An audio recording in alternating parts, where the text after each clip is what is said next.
Welcome back, everybody. Welcome back to Phil's recap and review. The Sopranos, season 4, episode 4. Well, Chino, if we're going to call it like that. It's an inside joke between Matt and I, but it is called The Wait. And surprisingly, this is the halfway point. This is episode 43 of The Sopranos. So we've officially reached the halfway point, Matt, after 10 years. So we're is this really only halfway? This is exactly. It is. I thought we're like, we're 2/3 of the way because there's only 6 seasons, but it's really 6.5. Yeah. No, okay. This is the exact halfway point, halfway episode. And we might be doing a second episode here. We'll let you guys know as we go further into this tonight. And we might be doing the episode Pie Oh My as well. Of course, we're not alone. We'll be joined by some folks in the live Mother chat. We got John Haymaker in there right now. I'm sure we'll have some other friends popping in and out throughout the evening. And this episode, of course, I have with me my co-host, Matt. How you doing tonight, Matt? Oh, I am good. I'm excited for this. There's a lot of heavy stuff going on in these couple. See what I did there? Yeah. I get you. Oh, that was good. See, you're getting some big things happening. Some very big things, like a mole, the 95-pound mole. So I think it's awesome that now we're in a little bit of a rhythm. You're getting into this. You know, you're picking up things all over the place. Pie Oh My was a made horse. She had to do it. Okay, before we get started, and this is not a advertisement. This isn't a paid advertisement, but Matt and I have a mutual friend named Lindsay who has started a company. So I know it's almost October in Salem, Massachusetts, and if some of you guys that are watching this at different points in time might be coming into town and want to check out tours and stuff, and I highly recommend you checking out Salem Unsung. And if you're in town this week, use the offer code PERKS at checkout, and you can get get some discounts and that kind of stuff. And it's www. I'm like 50 years old. bio.site/Salem Salem Unsung, excuse me. It's a musical tour, like a singing musical tour throughout Salem, throughout the Salem history. And check it out. Lindsay's an amazing performer, and her partner that created this event, created this company, did an awesome job. So if you're coming into Salem, into town, eat some pasta, eat some gabagool, and make sure you check out Matt and I's mutual friend, Lindsay's. And Lindsay grew up in the town next to Salem, so she's not some person, she's been there her whole life. Yeah, she's not one of these big companies that's coming into Salem and creating these not organic tour companies to try to maximize profits like a bunch of Ferengi. You don't know what that means, Matt, but they're the mafia. Oh, sorry, I'm not allowed to say that word. They're this thing of ours. This thing of ours of Star Trek. We got Jay in the live chat. We got our good buddy Mark A. Houston, who's stepping in here for the process tonight. If you haven't joined us for one of these, we do have the phone lines open. You can call in and leave voicemails, 781-990-8509. We'll probably take it in between the episodes, not during the episodes, but feel free to call on in if you want. But what we're going to do is we're going to watch the episode live. I'm not going to jump up and go crazy and do a recap. That's why I think I called it the recap at the beginning. It's a massage technique using cups. Don't eat. Thanks, Matt. That was so horrible. So you're having technical difficulties right now, right? Am I really? Well, I don't see is your camera intentionally off? No, my camera's on. You probably just can't see it because of the way you're watching. I just see you vibrating. That sounds dirtier than it is, but okay. Oh, hey now. And now you just see yourself, right? Now. No, I see both of us still. Oh, cool. That doesn't matter. Don't worry about me. As long as everyone else can see it. Okay, exactly. As long as everyone else is seeing. Oh, I see what the problem is, Matt. There we go. That's better. Oh, there we go. Now there we go. Oh, yeah. I pushed Matt. I touched Matt in his right spot there. Yeah. And we figured it out. But what we're going to be doing is we're going to watch these episodes live. We're going to get right into this. But this is the halfway point. And you know what I did on my quick rewatch of these episodes the other day, Matt? For some reason, yeah, we're going to spoil things that are happening in the future of The Sopranos, but whatever happened to that guy Joey Peep? Whatever happened over there? I didn't realize Joey Peeps is actually he's in this episode too. In my memory, like I only remember him from Phil freaking out with everything that happens to Joey Peeps later, or John freaking out because he believed in this kid and blah blah blah, whatever. With that animal Blundetta that we'll get into next season. Such an animal. He's horrible. But yeah, everyone, keep the chats going tonight. Please share this out. Help it get to more people if you can. But we appreciate everyone that does check these out live and the people that have been checking them out the last couple of weeks. Matt and I are into a little bit of a rhythm here of doing these. And we're going to try to keep this up until the end of the year. Then we'll take a 6-month break and get back into season 5. Or a 6-year break, like one or the other. But either way, we're going to try to get through as much of season 4 in this year as possible in 2023, and maybe if we have to do one episode right in the beginning of January, but we're going to try to do this, which is why we're going to get right into this episode tonight. Let's go. So cue up your episodes, pop your popcorn, get into it. We're going to start this episode. Are we starting already? This is like the earliest we've ever started this, but it's good. That's what we need to do. Exactly, Matt. Right. You gave me the pep talk. Matt sat me down like I was sitting in the principal's office. It's like, if we're going to do this tonight, we get cut your chit chat, Phil. Cut the chit chat down. Okay, so I'm ready when you are, Matt. Oh, the price. So everyone else, what we're gonna do is Phil is gonna say. So we get it lined up on both watching it online on an app. Yep. I'm sure it works the same with TV. Phil's gonna say 3, 2, 1, and then go. What Go. are you gonna say? Play, go, gabagool. I'm not sure what I'll say. This time I won't say gabagool, but I'll try to set it up for next time when I'm ready. Or I'll say no. Oh, or whatever. We'll figure it out. I wish you could say 3, 2, 1, and then go oh, and then we'll push play. But here we go. Everyone, if you're ready, if people are watching, and we'll try to give you as much context to what's going on in the scenes if you aren't watching along, and you might be able to hear my audio as well. Hold on one second. I got issues here. I mean, you're on the right show. Yeah, you're on the right show. No, I'm good. Whenever you're ready. Okay, Matt goes tissues here. Here we go. 3, 2, 1, gabagool! Mine took a while to load. Yeah, it did. I'm gonna pause for a second. Mine took a while to load. That was some load bearing. It really was loading shit going on there. I don't know of anywhere to go with that and make it funny, but no. My new thing is though, Phil. I always want to start a little before you because it's easy to just pause and let you catch up. It's way easier to do that than anything else. Yeah, it's true. And I mean, I guess I need to consider the fact that I'm broadcasting and I have you on, the video capture thing. So I'm burning a lot of bandwidth, so it's going to take me a second or two longer to start here. We got Shorty Womp Womp, the Jersey Princess, in the live chat. No Sopranos broadcast is the same without having someone from Jersey in the live chat, so we got her. And it's great to see you. Great to see John Haymaker, who's gabagooling over here. It's full of fats and nitrates. Honestly, I grew up I'm half Italian. I grew up around a lot of Italian communities, even a little bit of this in the area.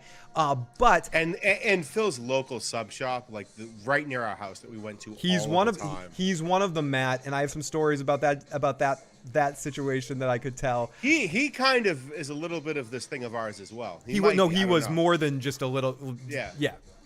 So I never once in all those Italian food stuff, gabagool wasn't a thing. It was, like pastas. Did you have Italian subs? Because it's an Italian sub. Okay, I guess maybe that's why. Maybe because I was more the pasta, baked stuff, ziti's, and Phil only eats a very limited menu of foods. We'll put it that way. Okay, right from the beginning, we get into this scene, and that's very true. This is a well-known place called Benito One, a regarded restaurant in Little Italy. We got Joey Peeps talking with Johnny Sack. Okay, Matt. First question of the night. Was this dude even thinking about Jenny Sack in this situation? No, God, no. He had nothing to do with it. Nothing.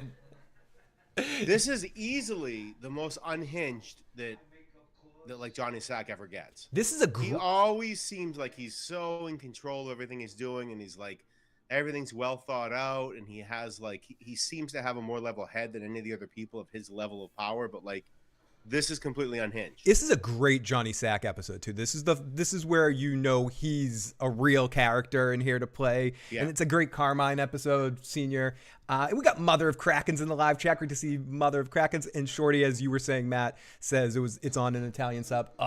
And this guy is in a really fucked up position here, because when you're in a position like this, you can do nothing but let the boss. I mean, this is the underboss of New York. Whether he thinks even if he could fight back and didn't get caught off guard, he can't really defend himself in this situation. He has to just sit there and get his ass kicked, almost like Muscles Murgatrude that fights Tony later on in this series. Like, my mother told me I shouldn't have even swung on you. I should have just let you hit me. And that's kind of the position that this guy is in, as Johnny Sack gives him the golden shower. Flash over to Jenny, who, if people don't know this, the actress is wearing a fat suit. Is she really? Yeah. It shows how good of an actress The Sopranos did an open call for a bunch of non-professional actors, or a big casting call. And I believe she was one of the only people they cast from that call. Maybe there was one other person. And yes, she's wearing a not, I was gonna say Bobby Bacala's fat suit, but I doubt it's. Yeah, Bobby's is terrible. It's not Bobby's, but she is wearing a fat suit.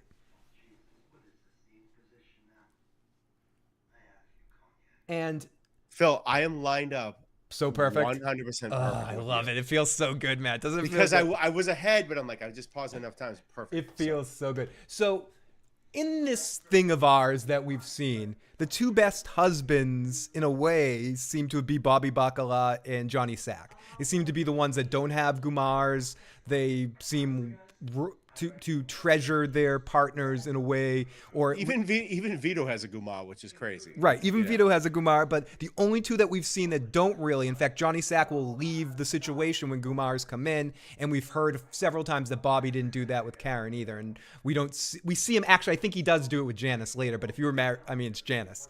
Oh my God, I think we do see him with someone during the Janice time, but maybe not. Okay, this is a fun scene, too, as Tony just couldn't give two flying fuckburgers about what's going on here, Matt. Yeah, is this the first time we see Cousin? Yes. His cousin? Yes. And he's an interesting character because he's not quite Davey Scatino from earlier in the series, Matt, but he's another... Danny Scatino. Danny Scatino, I think I always say that. Danny Scatino, but he is another person that Tony breaks. Like, Tony eventually breaks and ingrains this guy into his lifestyle, takes him to the track. He's out that night that Furio almost pushes Tony into the propeller. I think Brian's there partying with them that night. That when they get sick in the helicopter. Yeah. Yeah, I think Brian's there that night too. So they sort of ingrain him.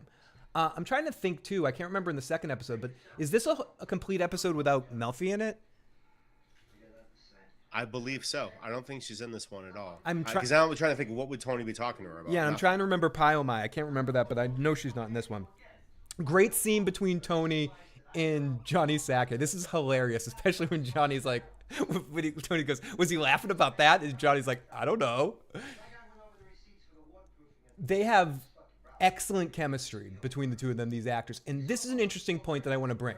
Johnny's beef that he has about Ralphie jacking money or doing stuff like that. Some part of me wants to believe that Johnny knew that Ralphie was doing this the whole time and they had a little arrangement, and that this is my headcanon of it, and that by making a stink here, he's actually sort of outing his own situation he had with Ralph, because he knows so well everything that Ralph's doing, and the look that Ralph gives him later, like, John, we've been doing this for years. Like, again, that's my headcanon with it, but I feel like this is even more of like, he's just looking for any piece, so he's taking that little extra money or that little extra piece that he gets through the jersey thing, because Ralph and him are buddies that we've seen from last season.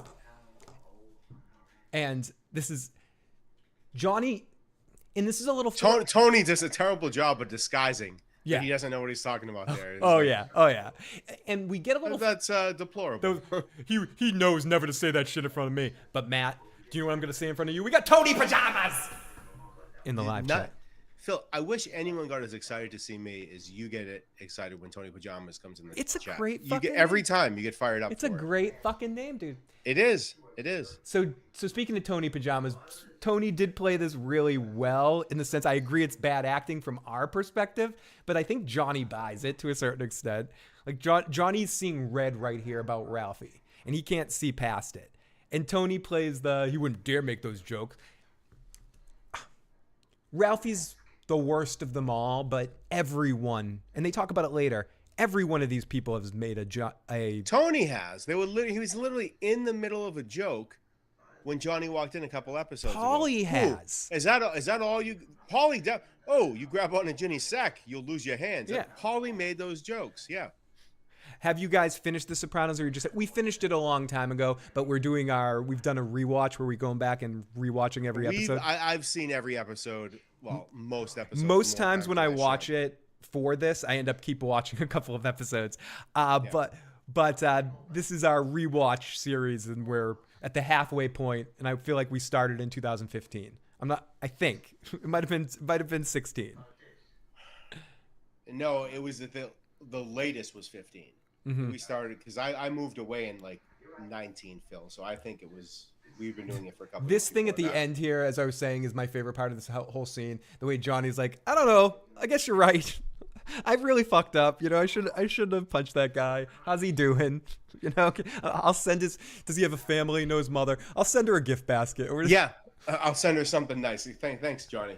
What is he gonna send her? Like a Cartier bracelet or something? He's gonna send her some Chateau Noir or shit? Like, what do you think? He's literally the one that did it to him. Like, that's the thing. Like, what can you send? Yeah, and it's just so funny. And the look that Tony gives him in a way is not that he's happy about it, but Tony also knows like that guy isn't.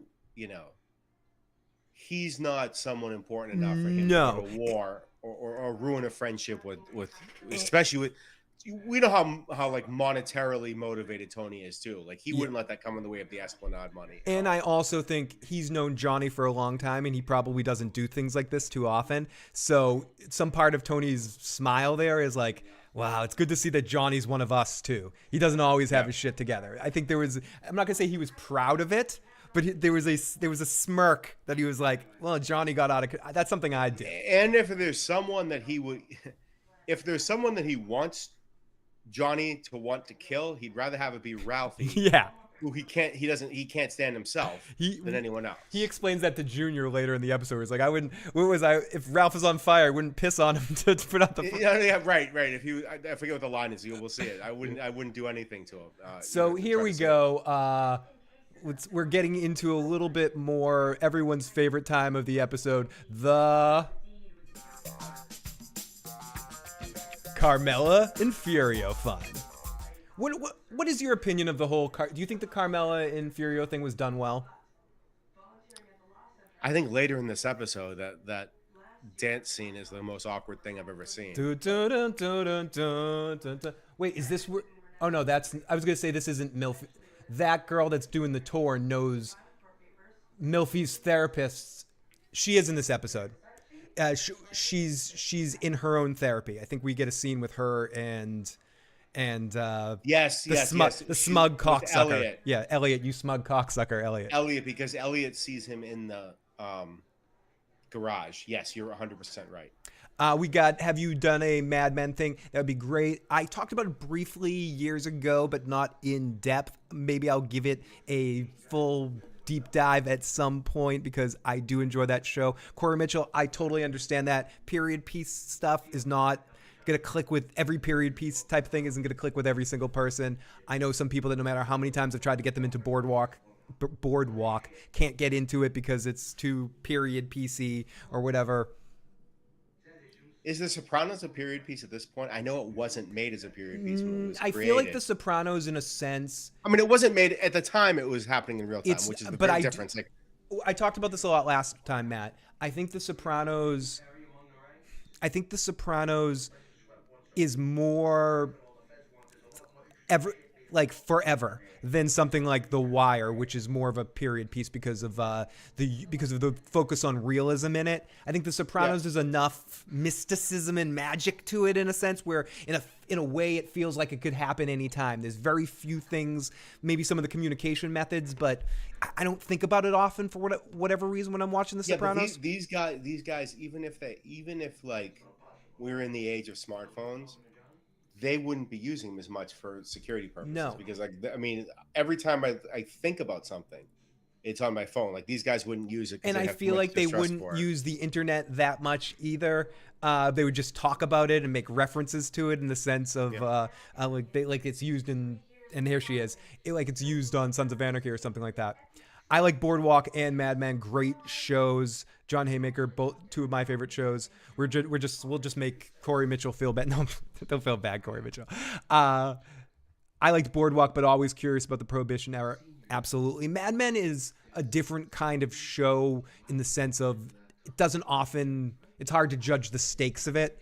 It's more of a slow burn character piece.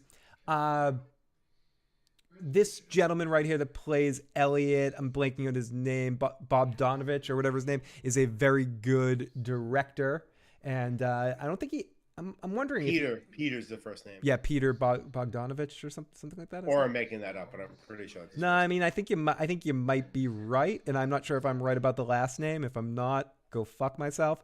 There's also some interesting Godfather references in this particular episode. Okay, so here comes Ralphie back from California, busting balls as ever.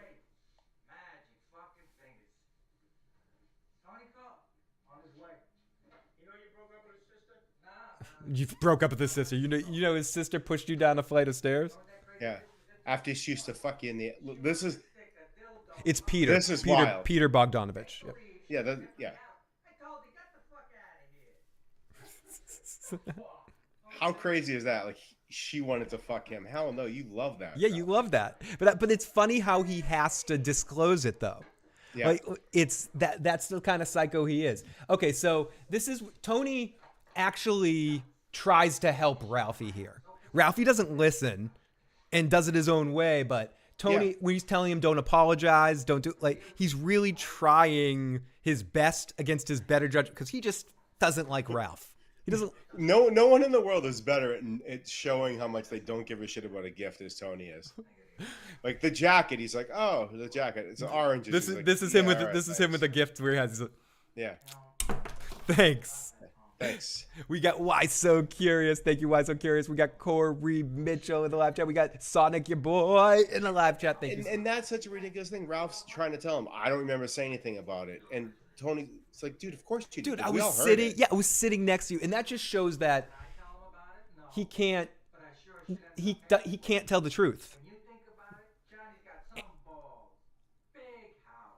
I mean, Ralphie's not 100% wrong here, and devil dogs, and he is. Everyone does make Jenny Sack jokes, as we've said, and it's funny how Paulie's not in this episode, but the stink of Paulie's cologne is all over this fucking episode. Oh yeah, he set this whole thing in motion, and I don't know if he was clever enough to do it. He just didn't care.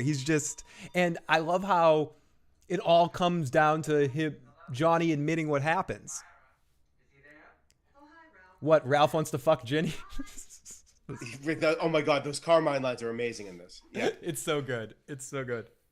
We got Luna. Peter Bogdanovich made his bones as a director in The Last Picture Show. Excellent movie. Luna, great to have you. And that's right. You know, I never quite had the makings of a varsity athlete, that Ralph Cifaretto. So... From who? Yeah. I mean, Ralph plays this pretty okay for the most part. He just improvs at the end. Gordon improvs at the end, and it doesn't work out. At the end. He overtalks. Same thing I always do. As they're trying to put it together, because that's a weird line by John, because he knows Ralph doesn't know that Paulie's the one talking. This is crazy that he's saying this about Tony right there. It was a smart thing to say, though. No. No. Oh, no. You fucking idiot.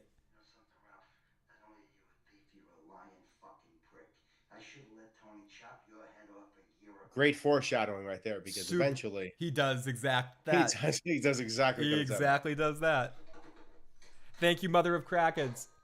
What did I say? No apology. I love, and they point this out in the Soprano autopsy that I'm checking out. Check out that website; it's very good. In this scene is very much a honeymooners scene where Ralph is Norton and obviously Tony is Ralph Cramden, where he's just trying to get him to do it his way, and he eventually does it. And then even his mannerisms, they show a picture of it on the screen. This scene with Carmine. This is amazing. This might be my favorite Carmine scene in the entire. He defiled my wife. He slept with Jenny. Wait, he slept with Jenny? What for $800,000? You can fuck her? What? It's just we don't get a lot of Carmine, but every time he's in something, the actor really delivers in this role. It was an off-color remark. Fucking fish lips over here. Do you know why? Do you know why, Matt? Because money. He's all about the money. And this is probably the most accurate thing that they can pull off here in the sense of like the real mafia. All they care about is the fucking money. When it really comes down to it. Well, there is also the issue of like, are you going to really go kill a captain from New Jersey at that point over that? Yeah, over what it ultimately comes down to later on, because Tony basically says, I will give you Ralph on a silver platter if you say who's talking in my family, and John won't do it. Yeah. Because he doesn't want to give up his spy? That's not loyalty to Paulie. It's a good question. Why doesn't he give up Paulie? It's not loyalty to Paulie, because if it was loyalty to Paulie, then he wouldn't have been lying to Paulie all along about... Right, that's what I'm saying. He has no... Is it because he wants to keep Paulie in his pocket? He loves... he loves having... He's trying to double dip on that one. But again, great scene with Carmine and John. Yeah, well, if he was really being genuine to Paulie, he wouldn't be lying to him about Carmine sends his regards and all that shit, which we find out later is obviously bullshit. So do the land. But there's also a chance that since they were kind of just writing off the cuff at this point because Paulie was injured, that they didn't think that far ahead. Luna says it's power over Tony. I think you're very much onto something, Luna. Corey Mitchell says Tony's Highlander moment was when he was debating killing Paulie in Remember This, I think that episode was called. It's always classic to me. There can only be one Jersey Momster. There can only be one. We got Doc, mixed psychedelic, my chickadelic. Excuse me, I think Doc, my... Micadelic. I'm going to call you Micadelic. My Chadelia. My Chadelia is also from Jersey. If you've ever had a proper Italian sub, you've had gabagool. It's capicoli ham. I see spots in the live chat as well as Tony brings more food. And he's so... He's such a douche. He really is here. But whenever he goes into public places, he's like Julia Roberts in Pretty Woman. He makes sure that he shows that he's a fish out of water. Like they overdo it a little bit. Not that he's the hooker with the heart of gold. He doesn't have a heart of gold. He's kind of a hooker, but he's not a heart of gold. Yeah, glorified Clue, McClassic. Clue, not Clue. We're not playing Clue. Crew. They're just a glorified crew. And then there's that whole thing. What are those people called? Are they called Donnies or something? There's some expression for people that go to New Jersey for the summer and party in New Jersey all summer long, and then they go back to New York and live in New York, and then they go to New York and complain that Jersey sucks. But they spend their summers partying and hanging out in Atlantic City or on the shore. That's just how New Yorkers are. I don't want to piss off New Yorkers that may be out there in the chat right now, but like, I've never met any group of people who are less impressed by anything else that's outside of New York. It's so frustrating. In fairness, you are a Bostonian, so you have inherent bias. Huge inherent bias, and I'm old enough to have grown up like when there was real rivalry sports wise, and the rivalry was just like they kicked the shit out of all Boston teams. Yeah, basically that we lost to the Yankees every year. Is that what you meant? Yeah. Right. It's a one-sided. It's not only a rivalry in like Boston. Yeah, we won one year. They won like 900. It's like. So I originally thought when I was rewatching this here, I thought this must have been a dream. Yeah. Because it seems so unlikely. Like, why would he run into Tony in a garage? It doesn't make any sense. And I would be pissed too if I was Tony in that situation. I'd drag that motherfucker out of his car and start beating him. Like he's creeping.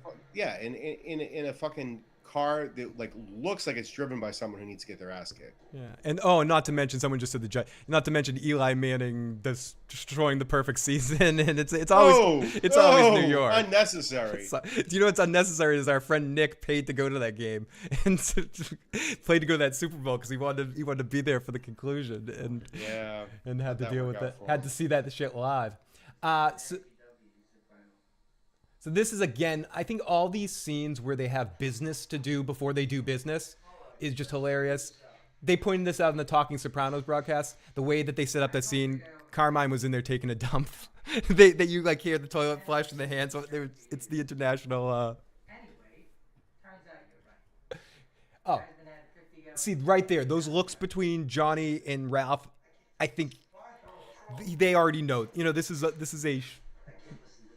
And right away, I've got to get the fuck out of here.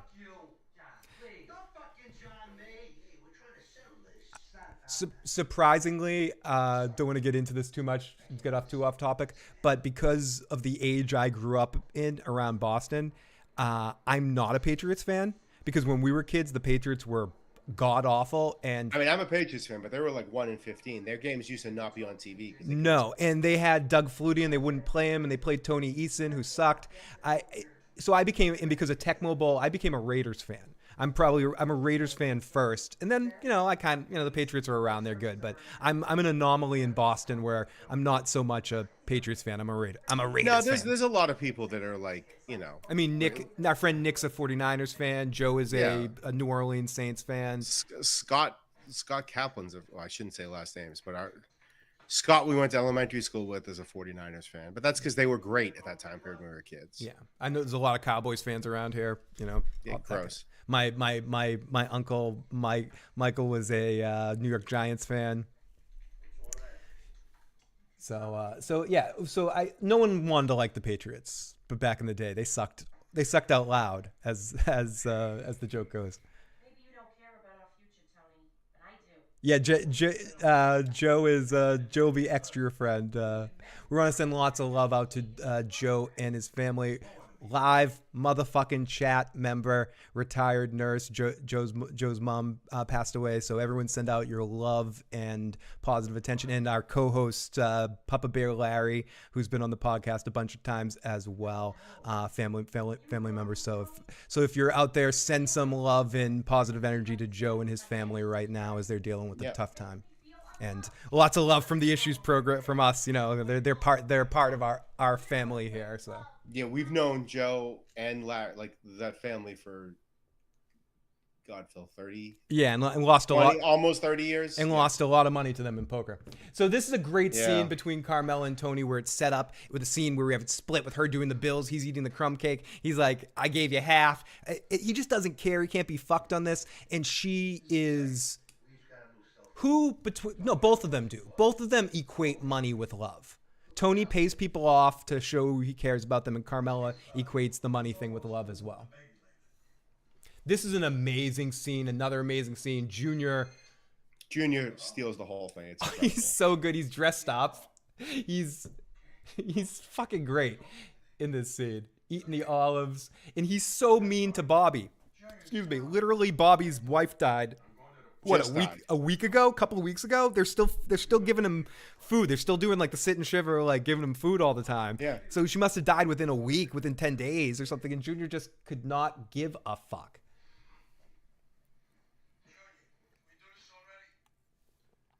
Yeah, right.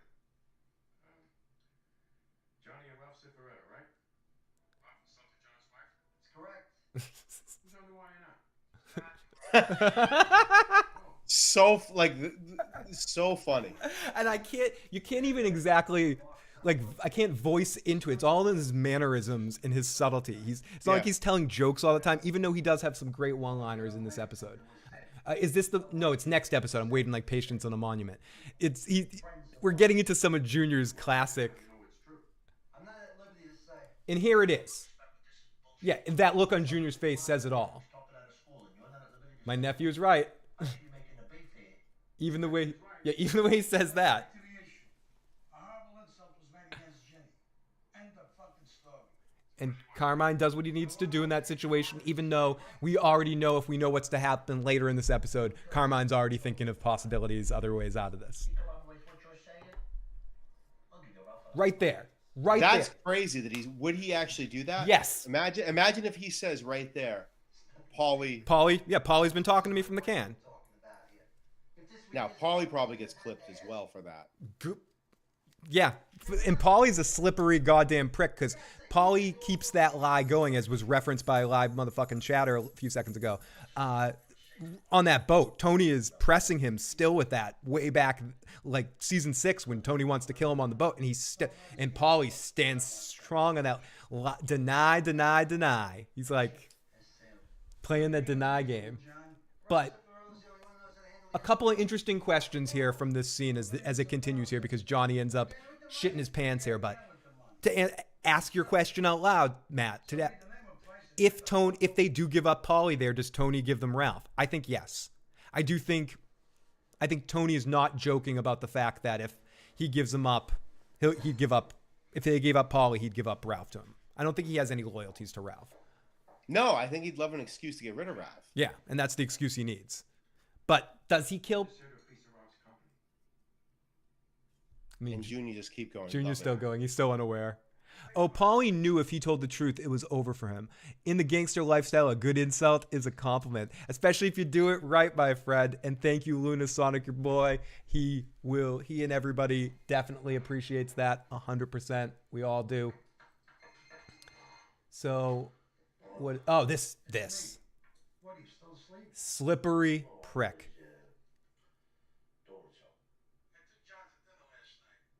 Ralph's got a big problem, kid. Don't just quiet. I did. Problem is, I don't know if John's hearing me. So what are you gonna do about it? I just want to hear this right. Nothing. Nothing. I didn't say anything. I didn't say nothing. So Appreciate the answer, Tony. so slippery. That line right there, I don't want that apple cart upset. Yep. Appreciate your thoughts. And I love how upset Tony is on the surface of this, but then he comes to, because he just gets pissed at Ralph, but then he comes to grips that what this really means is Carmine Jr. is going to be the new boss eventually, and that just works to his advantage. I just can't believe that Carmine would just throw. Well, 20 years I've been friends with John. How much? no, because Carmine can see that if he clips Ralph, then Tony has to clip John, or at least start like that fight with him. Right. It starts a war and perpetuates to not getting money. I feel for Ralphie here in this scene. This is some great acting by Joey Pants. In these next couple of episodes, Joey Pants kills it. This and in the next one we're probably going to watch.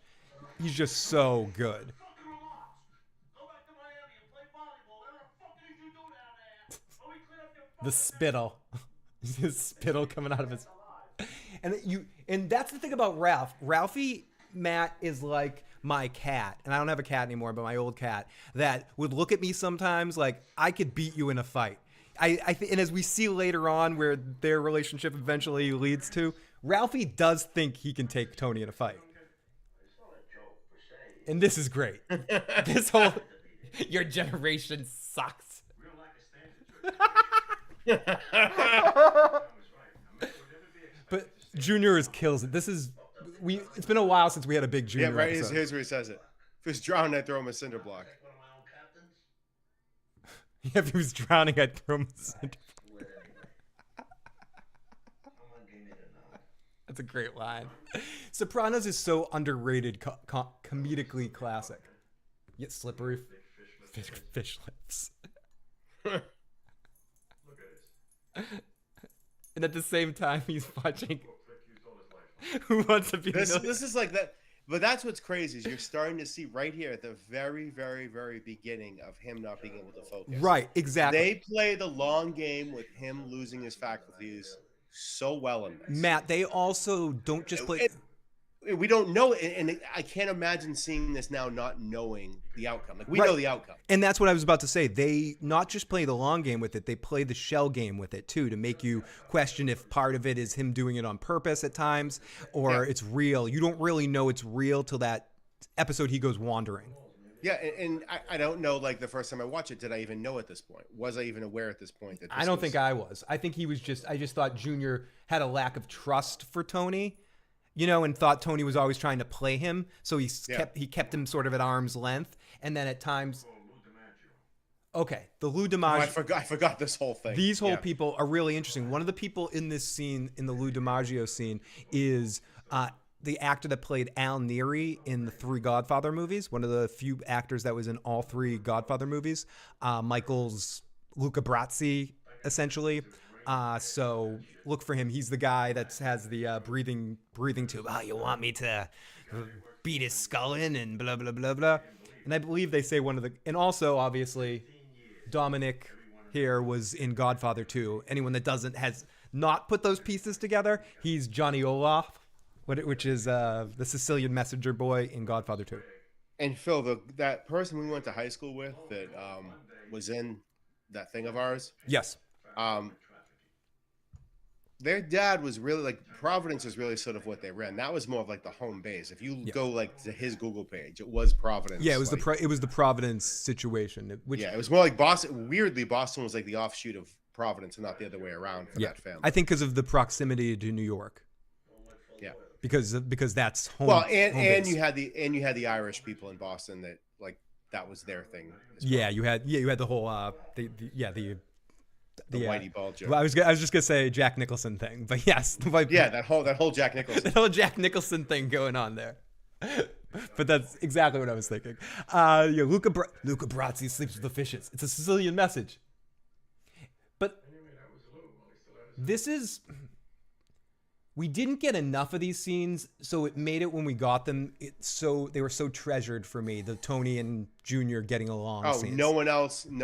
Just the two of them talking about what it takes for them to sort of work in this life of ours. Yeah, and he does trust Junior's input still at this point. Even further on to this point, to the point where there's that point where he's like, you came to me for counsel, and that was like the last moment Tony comes to him. He's like, okay, no, you eat your dinner, you'll be okay. I think that's the line he says. No, you just get your dinner, you'll be okay. This is such a wild scene here, dude, out of nowhere.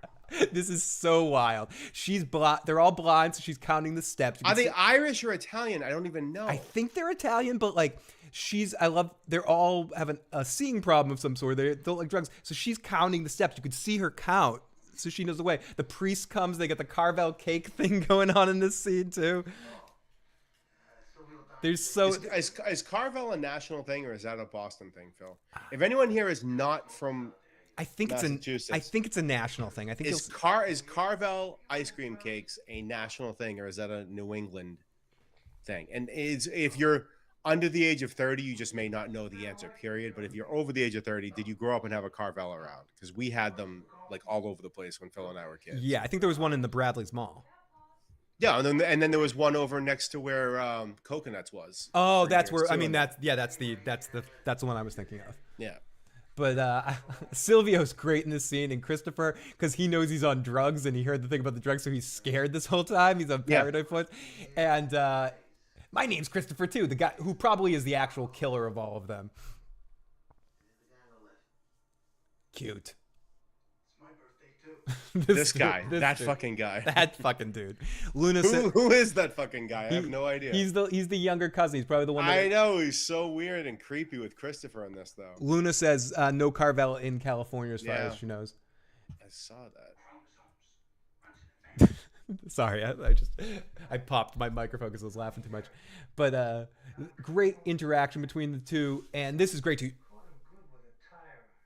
We could recreate this. Fuck. That's Al Neri.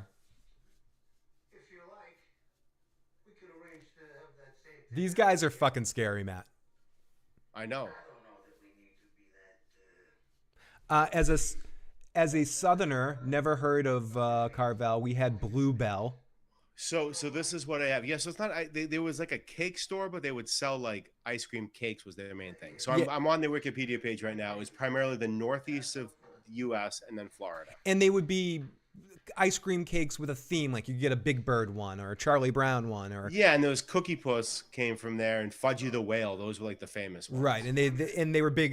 You go to they'd be cartoon characters of sorts, face cakes. They were the first. They were the first face cakes. And the most hilarious part is they're getting the Carvel cake, and they got the priest there to hang out. And Silvio and Christopher are so creeped out. This is scenes like this. Like I'd kill you if I could. Scenes that guy definitely looked more Italian right there. The one that actually didn't have gray hair looked more Italian than Irish. I would agree with that, Matt. Scenes like that scene though, Matt, is what makes The Sopranos one of the best series of all time. It's because it's not normal. You know, it's not the standard mafia. It's that slice of life aspect that exists in it too. Yeah. That it's just odd and weird. So, I forgot about this part of the episode where Johnny is thinking about killing Ralphie, but he changes his mind at the last second. Luna, that might be the funniest thing in the entire Sopranos run. The Christopher's intervention. I cannot wait to get to that episode. Actually, I cannot wait. Your head was in the toilet. Disgusting. It was disgusting. I was sick that I said my piece, Christopher. I don't write nothing down. Let him take his lumps. Yeah, it's amazing. Okay, so this scene is reminding me right there that how much I like Cool Whip and how long it's been since I've had it. Cool Whip? Cool Whip. Whip. So is this Carmela studying for her real estate license, I believe? Yes, it is. Matt and I both passed the real estate exam, but we don't still have our licenses. Wow, we both didn't we? It's a tough exam. You probably passed it your first time. You're a good test taker. It took me 3 times. I'm a good test taker, and one part of it was like specifically just like math related. Yes. That was. I remember the smaller section I passed the first time. It was the bigger. It was like the longer section that it took me a couple times. Yeah, and like the math part, for those of you who don't know, I used to be a math teacher for years, so all of the math questions were just they weren't stuff that would be difficult for almost anyone with math. But it was literally what I did. So AJ gets dragged along to Carmela's property. So she gets involved with real estate because she needs an excuse to talk to Furio and make it not creepy. It's so weird. AJ has no idea here, though, right? What's going on? He's a moron. He doesn't know because we hear him later in the episode. I believe it's this episode talking to Meadow about it, who sort of starts to piece it together. And says, "No, I'm not hitting on you, but I think Furio, I think he's more attractive, looking like that, like with his hair down,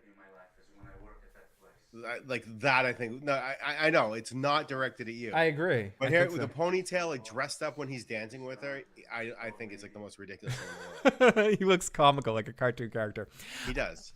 Sonic Your Boy says, "Man, I haven't had Cool Whip since early 1990s or something." They still make that shit. Yep, they do, and they make it in different flavors now. They have gross. Are you a whipped cream fan at all in general, or? Oh, I love whipped cream. I just don't know why of like all the toppings, someone's gonna look and go like, "Ooh, Cool Whip would make this better." No, like regular whipped cream. What I like using Cool Whip for is taking like chocolate wafer cookies and dunking chocolate wafer cookie into the Cool Whip and then taking a bite. It's more workable than spraying some. No, that's cream. fair. But if I want a topping, I'd rather shaving cream. I'd rather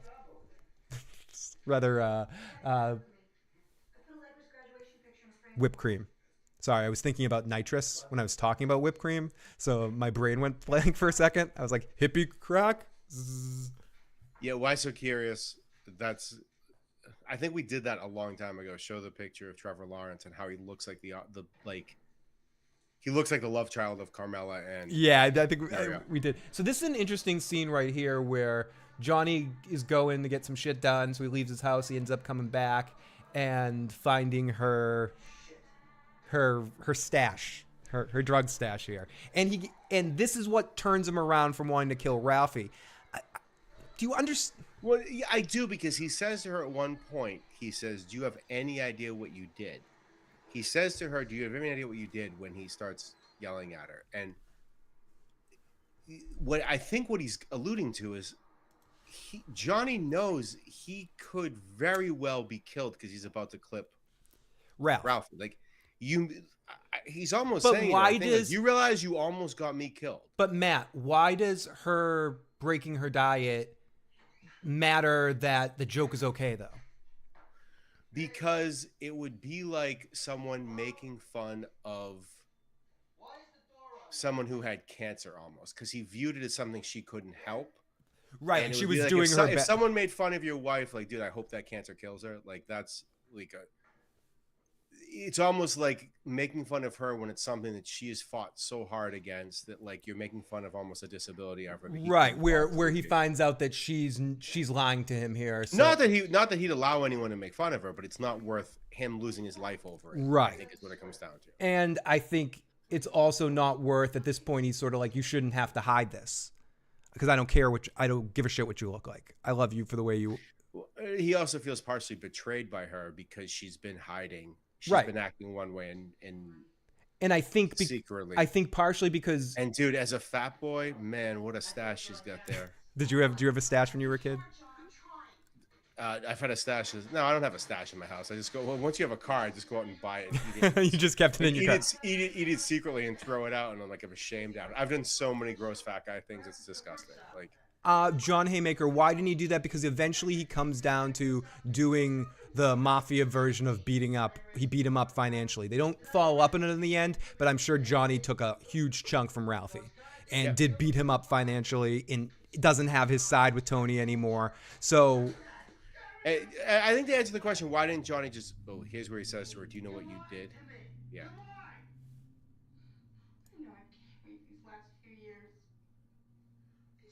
Good acting job by both of them. Pull it off. You really do believe that they love each other. And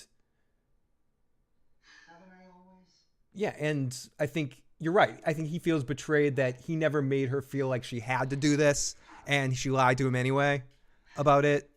So it made him feel like... Yeah, dude, I can't... Like, I've been a fat guy my whole life. I can't imagine being like a woman struggling with that. Like, which, there's a whole other... In this thing of ours is sort of climate. We're with people like Ro and Carmela, and Adriana walking around judging your ass and everything, and being douche or whatever. All the boys, which are worse than what they say, worse than people at the hairdressers. Like all those freaking 90 dudes making a joke about a 95-pound wart. But I think Johnny beat him up in a more long-term way. Because I think if he beat him up, it would have never, every time he looked at him, it still would have been the guy that and he still can't hit him. He's a made guy, and I'm pretty sure that other guy that works for Ralph.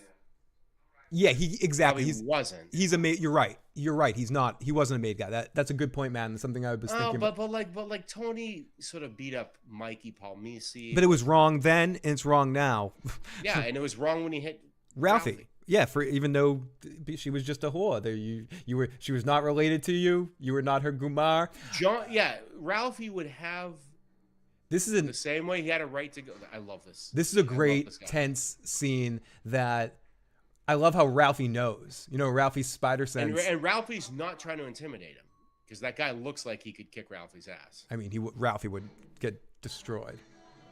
That guy he never would have saw him coming. And now for the most, how long is this awkward for? Yeah, can we 7 minutes of awkwardness. Can we end this? Can we end this and start do you want to do the second one? No, it's just, dude, like with the super Greek side of my family, like this, it hits too close to home. Is this too hopa? It is, and it's not not my immediate family, but like my cousins and shit. I've seen stuff like this. It's so awkward.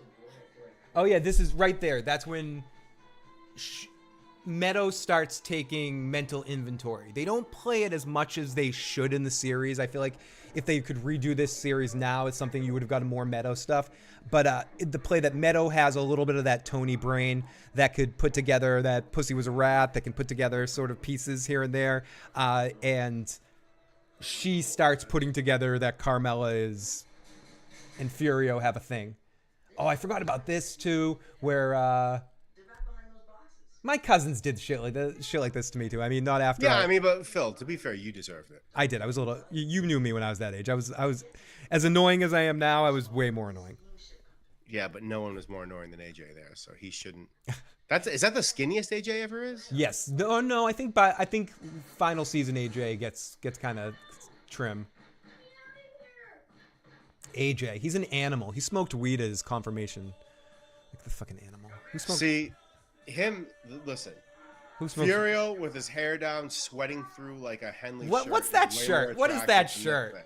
You know that shirt in reality is probably like a $5,000 shirt. It's probably like Which is ridiculous. It's Versace not or worth some it. shit like that. That's the ugliest shirt I've seen in my life. Could you pull that shirt off, Matt? No, I wouldn't want to pull that shirt off. They don't make it in my size, anyways. That's for skinny guys. I'd pull that shit off and flush it down the fucking toilet. So, So, like, obviously, Furio wanted to ask her to dance. Is he just waiting no, at this Matt. point? I'm gonna reiterate that this isn't the most awkward scene in the history of The Sopranos. The scene that precedes it, where Tony's having sex and she's imagining this song again, thinking of Furio, and he's Tony Soprano, George Animal Steel with Miss Elizabething her. It's a little uncomfortable. disturbing. You know what I mean, though. Luna, I agree. I mean, Furio would know what to do. She says he's got that body. Furio's probably in the best shape of all those dudes. That's not saying much. So right there, Carmela, is giving her game away, if anyone's noticing. And they make it a point to show you that Meadow is the only one noticing. Ro is probably watching too. She probably, and they show later. They don't show Carmela telling Ro exactly, but yeah, they do later on. They have a scene with her telling Ro, but I think Tony just blindly trusts Furio as well as like just loyalty. I don't think it's about loyalty, Furio. I think it's his ego doesn't think Carmela would ever do that. Well, not with Furio. And Not he with knows anybody. Furio would. I don't think he thinks Carmela would do that with anybody. I think he thinks it to that point when they break up and he had sex with her. And He's like, she was begging for it. He didn't even enter his mind that she might have been dating someone, let alone the teacher. Tony's ego won't allow him to comprehend that Carmela might be interested in another man. The same thing. I felt like such a fraud giving him advice. Lorraine Bracco. I don't remember this cutting back to this though. Yeah, this is where he talks about seeing. I think he refers to Tony as Bluto or something Yeah. like this. And it. I like what they're doing with her about discovering, it's not her fault. She's an excellent actress. It's an intense storyline that they played with. But I do think it's a little forced that they had Elliot bump into Tony in the parking garage just so Elliot could make this point in therapy. Yeah, it's a little forced. It's a little forced. If that never happens, does any of this matter? Right. Does Elliot have this insight? So was the point of that scene just so Elliot could have the insight? That's a little... It's a little.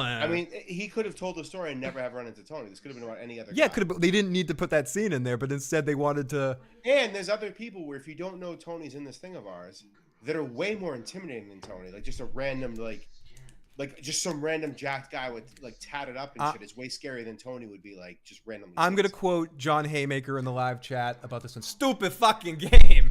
Stupid a fucking game. Stupid fucking game. What is his name, Mr. Wilson? I forget what his name is in that. But he doesn't play. Nope.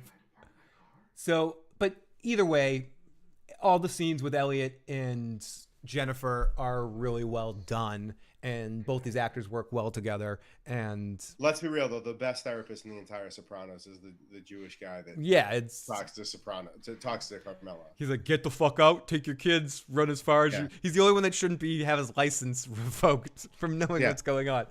Okay, so this is a fun scene with Johnny and Tony as I love to like Watch James Gandolfini in this entire scene. He doesn't say much, but his face as John's like, no more fat jokes to Tony. I agree, John. Just the look on his face. I'm sorry, Tony. He's not. I bet you are. No. I expect to hear from Ralph. But I'm going to be paid.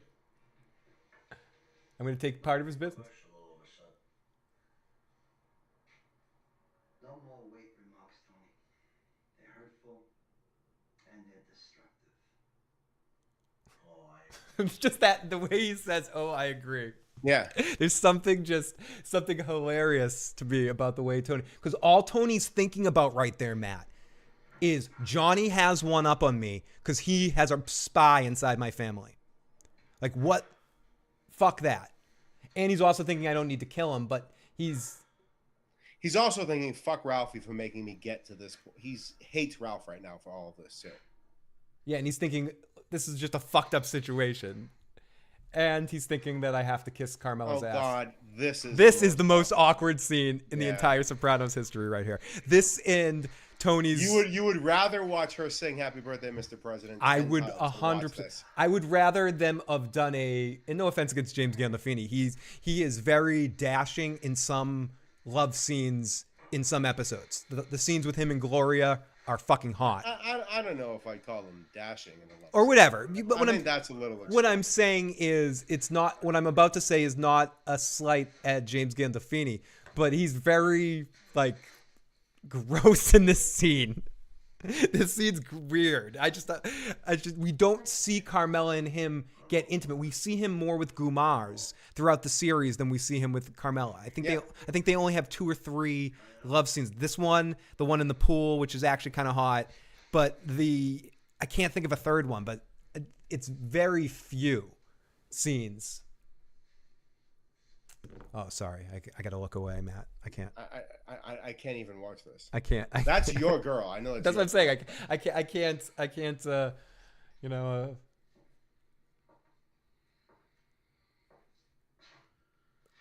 Edie Falco is gorgeous. Yes, I'm a fan of Edie Falco, man. But I'm not a fan. But I'm not a fan of Carmela Soprano. Like, Carmela Soprano is. It's the credit to Edie as an actress, and the credit to that. More you know someone, the more or less attractive they become. Carmela's personality takes me away from the fact that I do like the way Edie looks as a human and like her as a person. But Carmela makes me feel uncomfortable and gives me the ick. And this scene is very icky. It's some ick right there. There's a lot of ick. He looks like, again, George the Animal Steel with Miss Elizabeth. Way to make a timely reference. You're welcome. Luna, do you know what surprised? It's a professional wrestling reference. From the 80s. 40 years old. It's literally 40 years old at this point. From 1982. This is so awkward, Matt. And Luna, honestly. Why are they playing that music? Why would friggin' Meadow? Why would Meadow be playing that? At 2 o'clock in the morning, whatever time it is. And what Luna says in the live chat, that honestly wouldn't surprise me. But I can imagine, especially. Oh, Maron. Meadow, shut it up. And Carmela's like, no, keep it on. I want to think of Furio. Oh, this Tony even hotter with his hair all. Dude. The 4 tufts of hair he has all fucked up. And Meadow, could you shut it up? Mom wants to get it in. He's still getting ready. Yeah, he's prepping. Sonic, your boy's laughing at me about my Edie Falco love. Come on over. Fred Flintstone needs to get some. Hubba. And as the music slides off, you can just hear her. I think, doesn't it kick in again as she hears it in her head, thinking of Furio? I don't know. I stopped watching at this point. The episode has been shut off at this point. I started looking at my phone when I was watching it. You're like, is it time for the next episode yet? Matt. No, I was watching it with my wife, and it's even more awkward because neither one of us want to watch the 2 of them. She looks so uncomfortable right there. Oh no, she's I thinking. mean, I'm sure that's intentional. I'm sure they wanted him to look like a big hairy. Right. No, they specifically. Yeah. It's an intentionally uncomfortable kind of scene, and we Yeah. don't often see them intimate, so it means more when we see it. So Matt, are we doing it? I mean, it's 7:30. Well, I'm good. If you want to do it, if we're just gonna keep going right into it without stopping. Yeah. Let's. yes. I stopped, but let's just do it. Let's. Oh. Sorry, I fucked. So hold on. I'm fucked up. gonna go to the next episode, Me too. Give me a and second. then I'm gonna pause it, and you're gonna. I'm going to the beginning of this. So for everyone, listen, we're gonna go right into the next episode. Yeah, we're gonna do episode. We also understand if you don't want to sit through this because you already gave us an hour of your time, an hour and probably 5 minutes of your time. Right. So if you're done at this point, we appreciate you guys checking it out. But if you want to, we're gonna do another round here, and we're gonna Another very there's a lot of episodes where Phil and I on rewatch are like, oh, I forgot there was all those things going on. This next episode, this is a very everyone remembers the Pie on My episode. Yeah, this is a big this is a big episode. This Remember is a the Pie on My. Yeah. This is a big episode. A lot of shit happens in this particular one. And what the fuck? I feel like this app sucks sometimes, Matt. Okay, I'm ready whenever you are, Matt. Pressure. Okay. So we're gonna do 3, 2, 1, go. 3, 2, 1, go. And I'm gonna run and get a fill up for my drink when the theme's on. Do that when the theme's on. I'm gonna do it with the theme's on. Okay, so here we go, everyone. Pie Oh My, season 4, episode 5. We're zipping through these. We're zipping through season 4. We're gonna make it. Our promise is gonna be true. We're gonna get through this goddamn thing, and I'll shut up. Why are we putting it? I can't believe it. Oh, I also had another reason we had to stop doing it, Phil. I had 3 surgeries in like a year and a half on my mouth, so I couldn't talk. Like that's another. Yeah. All right. Madon. Oh, Madon. What's up? Yeah. We're too much gabagool in the I know, mouth. too much gabagool in your mouth, Matt. Okay, here we go. 3, 2, 1, go. I'm so long. Phil, you're so slow. I'm so slow. I am. That's what she said. Okay, I'll be right back. I'm gonna catch up. I'm gonna play around with this. This is always my Garth moment for all of you who have seen Wayne's World when Phil leaves and I just get freaked out when the camera's just on me. It's a nice touch.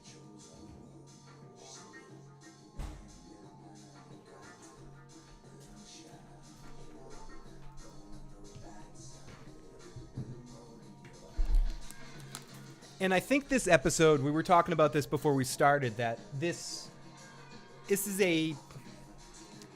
a trip down a sort of path of Tony's last remnants of being able to deal with Ralphie. And this leads to things that happen in this episode and events that are based around this horse lead directly to Ralph's death and Tony emotionally killing him, because we've set up from the beginning of the series, Tony has a affinity for animals. He has a specific love for animals, and we've...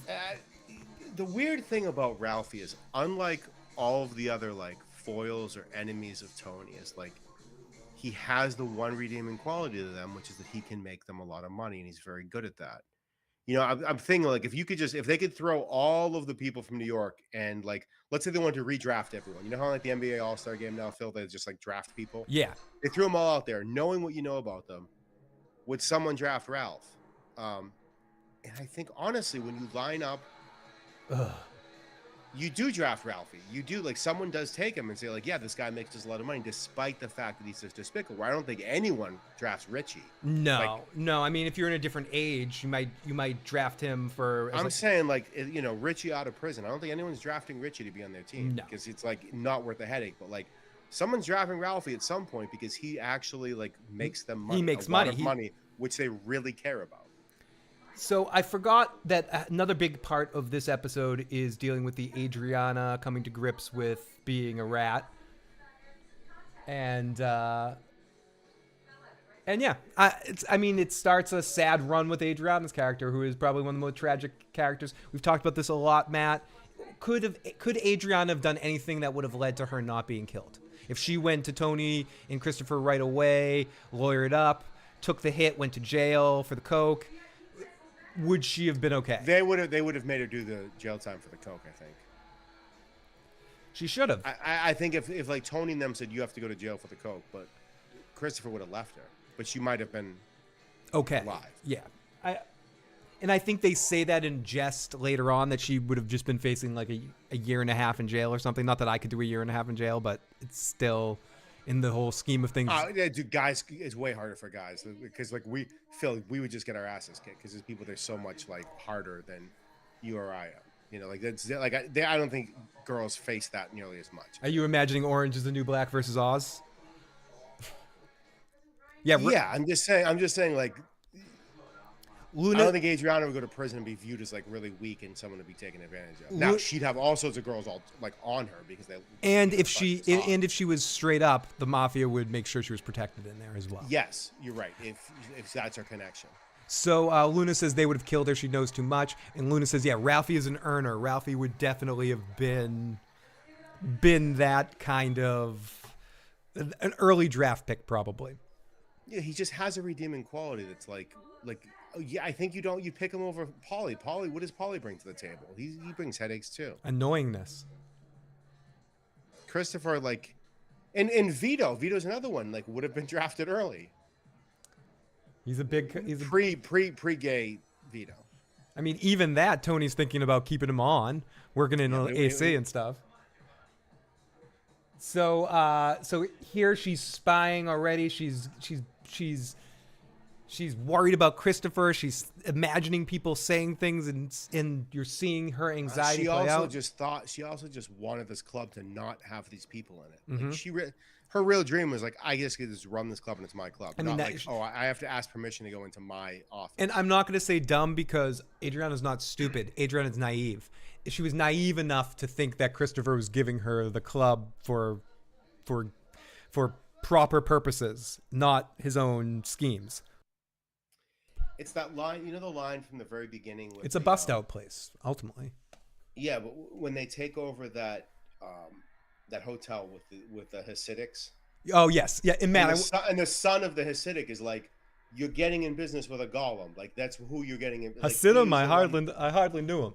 I do want to point out one weird thing that just happened at the end of that scene when Adriana is watching what happens. It fades to black, and they don't usually do that. It fades and then it fades up, and then we get the creepiest shit in the world. If you haven't seen this in a while, Janice, within a week of Bobby's wife dying tragically, is planning and plotting and using binoculars, watching the whole situation, stealing people's ziti and lasagna. Janice is a monster, Matt. She's a fucking monster. The Hasidics warned about her. Yeah. She's the golem. She is. She's who we're talking about. Junior's whole thing with Janice is golden. Like, she stole $10 from me. She can't be trusted. He's calling people out on their ziti. Like Junior is not suffering any fools. Oh, I'm lined up perfectly again, Phil. I just got there now. I love it. Let me make sure I put the controller over here so I don't have any follow-ups. I kind of wish the actress that plays Danielle survived on the show a little bit longer. I believe she got another job that was a bigger part, so she ended up moving on to different things. Not that I don't like San Savarino there, but I think they had an interesting dynamic with her and the Danielle character, and that would have been interesting to see explored a bit more. Matt, do you think this other mafia person is wanted a piece of Bobby? Right, is she trying the same thing as Janice here? Are they competing forces? Is Bobby the Bachelor? I don't think so. Is Bobby the Bachelor, and they're competing for his golden spoon? I mean, he's a nobody right now. He's working under Junior, who's like nobody. He's got 2 kids. Who wants to go in and take care of someone else's But kids? he's attached to this thing, and he's the one guy that doesn't have a Gumar, and he's a sweetheart. They all know that. But oh my God, Janice is good. She's not good. She's horrible, but she's good at what she does.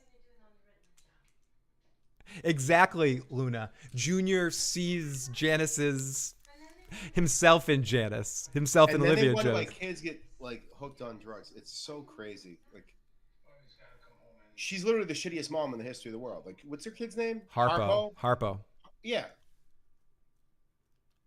And we never see, we never meet. No, and she uses him every chance she can get in a discussion to try to make a point or something. In this scene right there, Janice is just bullying her, like looking over her, looking over her shoulder with the pan in her hand. Yeah, I will kill you. And Bobby doesn't seem unaware of what's going on. He just doesn't have the power to control it, and he doesn't get it. Yeah, exactly, Luna. They know that Bobby was good to Karen. So if they want to stay in this thing, the rest of those guys aren't good to anybody. So Bobby's one of the few good ones. So he is sort of a appealing bachelor, and he's on his way up in the family. You really think Bobby Bacala's an appealing bachelor? I think to the people in this world, yes. Because he's known, again, not to have Gumars, to be kind to his wife, and he is in a good position to move up because of what he's been doing with Junior. So I mean, I think you're right. Quasimodo predicted all of this. He did. Like, so I'm saying he's an idiot. Oh, whatever. Quasimodo predicted that Janice was going to steal that CD. Where is me mama? Yeah, where's me mama? Where's me mama, Harpo? Where's me mama? Where's me mama? How do they say that in French? Oh, sacre bleu, my mama doesn't love me. Whatever he says in that scene. Tony at his most psychotically douchey. I love it. Miss LaServa. Hi, Miss LaServa. What do you think of the feds on this show? Do you think they were done well, or do you think they're done more comedically, like a joke, sort of? I don't think they're done as a joke. I think the whole thing about him helping Tony out later on is sort of nonsense. Yeah, because he was rooting for his team. Where is me mama? Yeah, I mean, he just helps, hey, Tony, just so you know, such and such. Like, I don't get why he would do that. Unless it's just one hand washing the other, and he knows Tony would give him information on, like he does later on. I forget the exact situation. No, he does. I think he did before that. Season 6 is one season I haven't seen a lot of. Like, if I rewatch episodes, it's usually from seasons like 2, 3, 4, 5. Usually 2, 3, and 4. So 6, I don't remember exactly what happens. At one point they're asking about certain, because it's weird because 9/11 happened during the Sopranos run. Yep. Like while the show was on the air, so you see them start getting into the whole anti-terrorist thing after 9/11 happened. Yeah, and we'll get into that in a couple of years when we get to season 6. But now that we're halfway through, are we in the second half? Yeah, now? we're officially in the back. We're officially in the back half now, Matt. It feels like we're already done. I know, we're almost there. Don't stop. We're almost there. Okay. So the feds was the real mafia. That's always the case. And the other thing is this too. She really doesn't know anything. Like Christopher doesn't tell her shit. No, she is, and I was gonna say she also just doesn't know anything. She's not worldly enough. Again, I'm avoiding calling her stupid because I don't think she is. No, because I think Carmela kind of knows what goes on. Yeah, because she grew. But what's interesting though is they both grew up in it. We come to see that Adriana, Richie's her uncle. Like she grew up around it, same as Carmela. growing up around. Yeah, but Adriana believes the shit that people. Right. Carmela doesn't believe shit that Tony. Carmela, you could tell, was always somebody that kept her eyes open. Where I think Adriana kept her eyes closed and just said, yeah, that's just how things are, whatever. Where Carmela seems like more of a question asker. And which is probably part of the reason why Tony, in his fantasies, married Artie's wife. When we get to our Kevin Finnery stuff, when he hears the voice, and it's her because she would have wanted him out of that, or would have wanted to not know as much. I don't think Tony likes that Carmela is smart and driven and independent. Yeah, Artie's wife is too, though. But she's also more loyal. Tony loves that. That's why he loves what's her name. But I think she's more loyal to Artie, even though it doesn't seem that way, than Carmela is to Tony, in the sense of like being a supportive partner. She wants the best for Artie. She just, all the advice she gives him about staying away from Tony and all, that's all good advice. Stay the fuck away from Tony. Don't make him part of your business. Like, she's trying to help Artie. I think Carmela's not that kind of person. Carmela's, butter in the mouth. What's he say? Butter would melt in your mouth, Carmela. You're a criminal in all this. You're hot. There's no Artie in these 2 episodes. I just realized that. Makes me We sad. had Artie in the last one freaking out during the Christopher Columbus episode. Yep. Yeah, he's already pissed his pants and went to the hospital. Yeah. for being a wimp. So interesting scene between Tony and Carmela, as whenever they're nice and intimate with each other, there is an impending doom of this season that's going to end in the season finale. As we're getting our bird feeder foreshadowing. 40,000 out of the bird feeder. What are you, demented? Exactly, Luna. Adriana is gullible and naive, or better, the best adjectives to be used to describe Adriana. I mean, she listened to all of Christopher's bullshit about, she was hitting on me when he was hitting on. Oh yeah, she believed that shit, Matt. Like, right, he's literally has her hand like up her leg, and she's believing him. Yeah. Okay, so here we got And all. Phil, These are great. Phil and I are both huge animal lovers, so like one of the things that is the most striking about Ralph is like his disdain for his horses doesn't sit well with either one of us. No, it doesn't sit well with Tony either, in the sense Right. of whipping it when Tony comes to his house in a couple of episodes, or is it next episode? I think it's 2 episodes from now. He starts. Ralph is like, even if I did this, it's just a fucking horse. Like, shut the fuck up, Ralph. It's not just a fucking horse. It's. No, what does he say? Like, I mean, it is a tell that horse. pig- It's literally tell just a horse, but tell that pygmy not to be shy. not to be shy with the whip. Doesn't Hesh whip. say, "I wish his mother said that to him," or is talking about Ralphie? I think that's Hesh's comeback line. So this is a thing. I don't know much about horse racing, but it is a thing. Horses are trained to be certain kinds of athletes. Some come from behind horses' paws, and some are sort of speed demons that try to outrun people. They're like human races. Like, some are designed to run at a certain and length, and some people exactly, run the 1500. Some people run the 100-meter. And Matt, speaking of for whatever it's worth, to go outside of our television show experience, Pi Oh My, the horse that I forget what they said the name was. They were talking about this on the Talking Sopranos, is still alive. Is the star of this episode. Outlive James Gandolfini. Yeah, so. I know it's sad but true. Okay, so here we go to like this is so fucked up. Janice bringing over someone else's pasta and saying it's hers. She does this later in the episode too.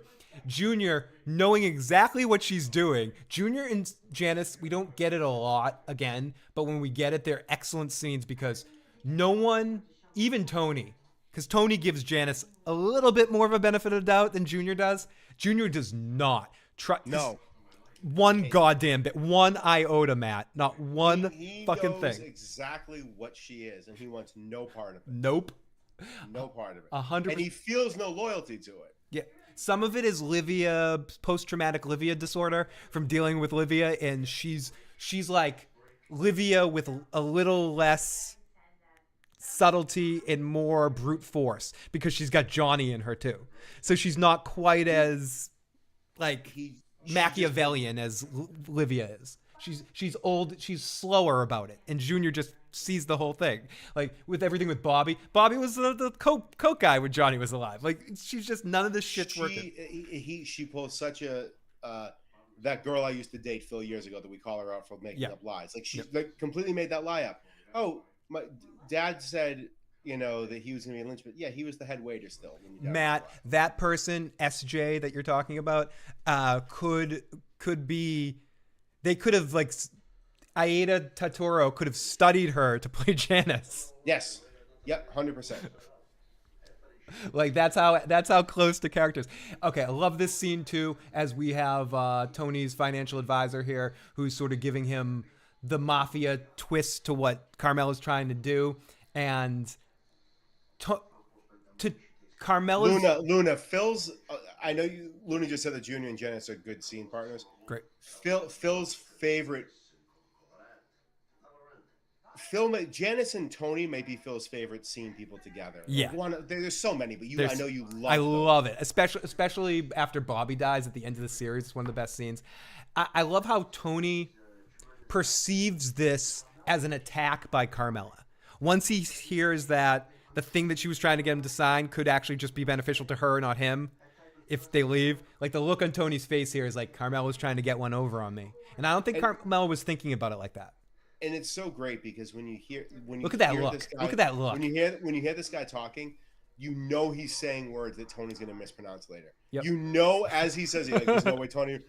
There's no way Tony. The inter vivo later on, he goes, yeah, there's that. Yeah, there's another one. In vitro. In vitro. Like, I think that's what he calls it. He In says vitro. that, yeah, like, you know that he's going to mispronounce those later, and of course he does. Yeah, great scene. Just the look on Gandolfini's face as he starts to realize what that Carmela tried to get one over him is like. I am gonna screw her, kind of thing. No, I don't think Carmela is trying to take. No, I don't think Carmela intentionally did it. I think her cousin was giving Carmela the best advice for her. Right. And this guy's What I'm Tony saying, the best Matt. advice for him. What I'm saying, Matt, is I think Tony, because of who he is as a person, is perceiving this as a tactical choice that Carmela made to try to get one over on him. I don't think that that's Carmela's intention, but I think Tony got a look on his face like, fucking Carmela, she was trying to get one over on me. Fuck me and put something for her. I don't think that was Carmela's intention. I think she was trying to protect the family, is ignorant to it, and was just listening to what Brian was doing, who was trying to protect her. Right. But I think Tony thinks it's a little bit more nefarious. Because that's just how he thinks. When you're somebody that thinks criminally, you assume everybody else thinks criminally. So, and he also knows himself, and that he may eventually someday drive her to the point of divorce. Mm-hmm. I don't think what Janice did says about. Well, listen, Janice does anything to get a leg up on someone. Yep. You can do it. Boom, right there. What she did to Svetlana. You get it. She took her leg. Yeah, took her leg. I like that one. If I had enough time, I would have definitely given you. A big time. Well, there you go. This is one of the funniest things. He has to have this woman. Yeah, his housekeeper. And she's just so uncomfortable. She plays this uncomfortable character so well. Mr. Ralph. So here, Tony, the horse whisperer, gets his take here. So Ralphie wins like 40,000. How much do you think he gave Tony here? Like $5,000? Well, remember, there's two. The first one he probably gives him. This is the first one. He probably gives him 4, and then the second one he probably gives him about 20. If it's 40, because he keeps passing him on. It's a higher stakes race. Does anyone else call Tony Anthony besides Ralphie? Because Ralphie will say to him, Anthony. Livia. No, Anthony. Livia. That's it, though, right? As far as I know. Does Hesh do it sometimes? No, he says Tony. I don't know. But I love the way that Ralphie calls him Anthony. I don't know why. It's condescending.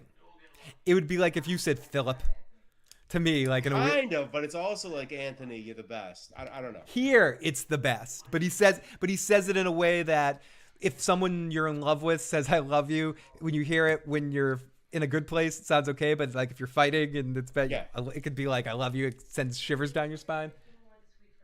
So we see the money going right from 1 to 1.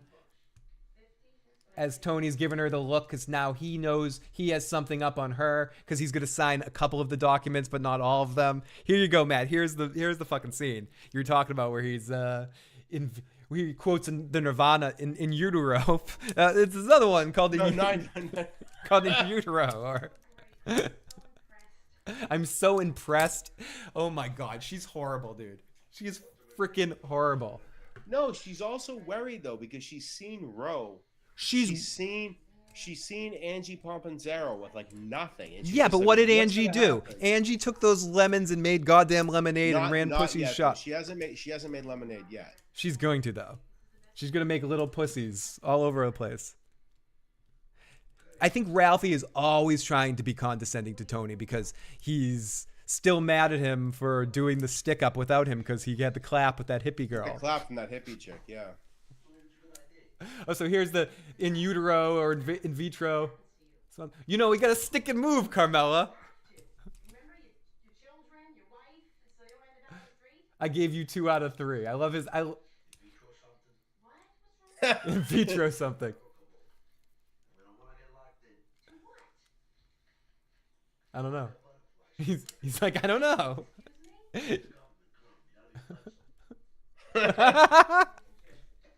He's so good.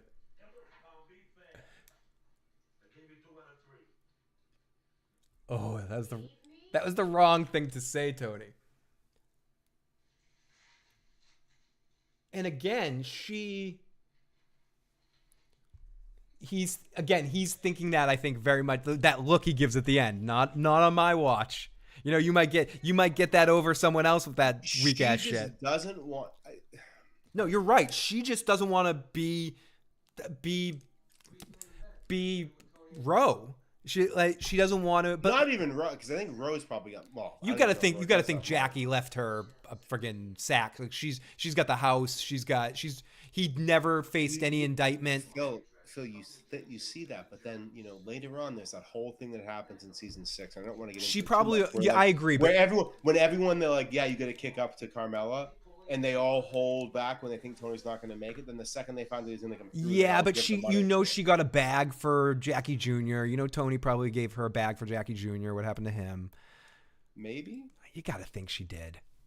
And I think Ro comes off to me that she was smart enough to say no. She talks about it with Carmela. She said she had enough, but it was never enough. But he did leave her enough to sort of make sense of it. Tony also, with the exception of Johnny Sack, lives in the biggest house. Well, in Carmine Jr. Like, of all the New Jersey people, he by far lives in like the biggest house. Our kids go to this. Us kids go to the same school, Anthony. Mick Class, a great one. John Haymaker says Angie had money out on the street. Angie eventually does have money out on the street. She doesn't yet though, because there's a scene. The last time we saw Angie was when Tony showed up at the house and broke the lights on the car. Oh, and by the way, Matt, this is take number 2 of her lying and saying she made this. And I think this is Carmela's lasagna, because later on we have a scene with, I think it's in this episode, with Bobby and Junior, where he's Bobby and Junior, yeah, and Junior's like, that's Carmela's. Yeah, that's Carmela's. Oh, and he goes, and Bobby says, you always think the worst of people, I think is what he says.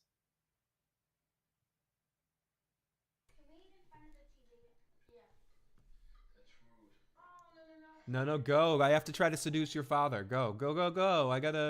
I don't really care.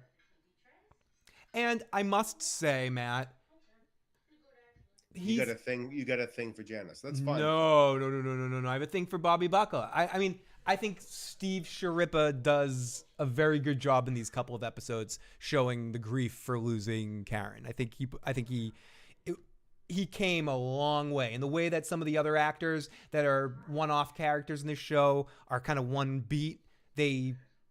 Bobby grew as a character and showed depth as time went on, even down to the end with the train stuff as being his downfall. Yeah, and the fight with Tony, yeah, Soprano home movies. But they kept growing with Bobby, and Steve pushed his act. This is believable shit. Like the look on his face right there. And Janice. Like Janice is right now just, I think, not just trying.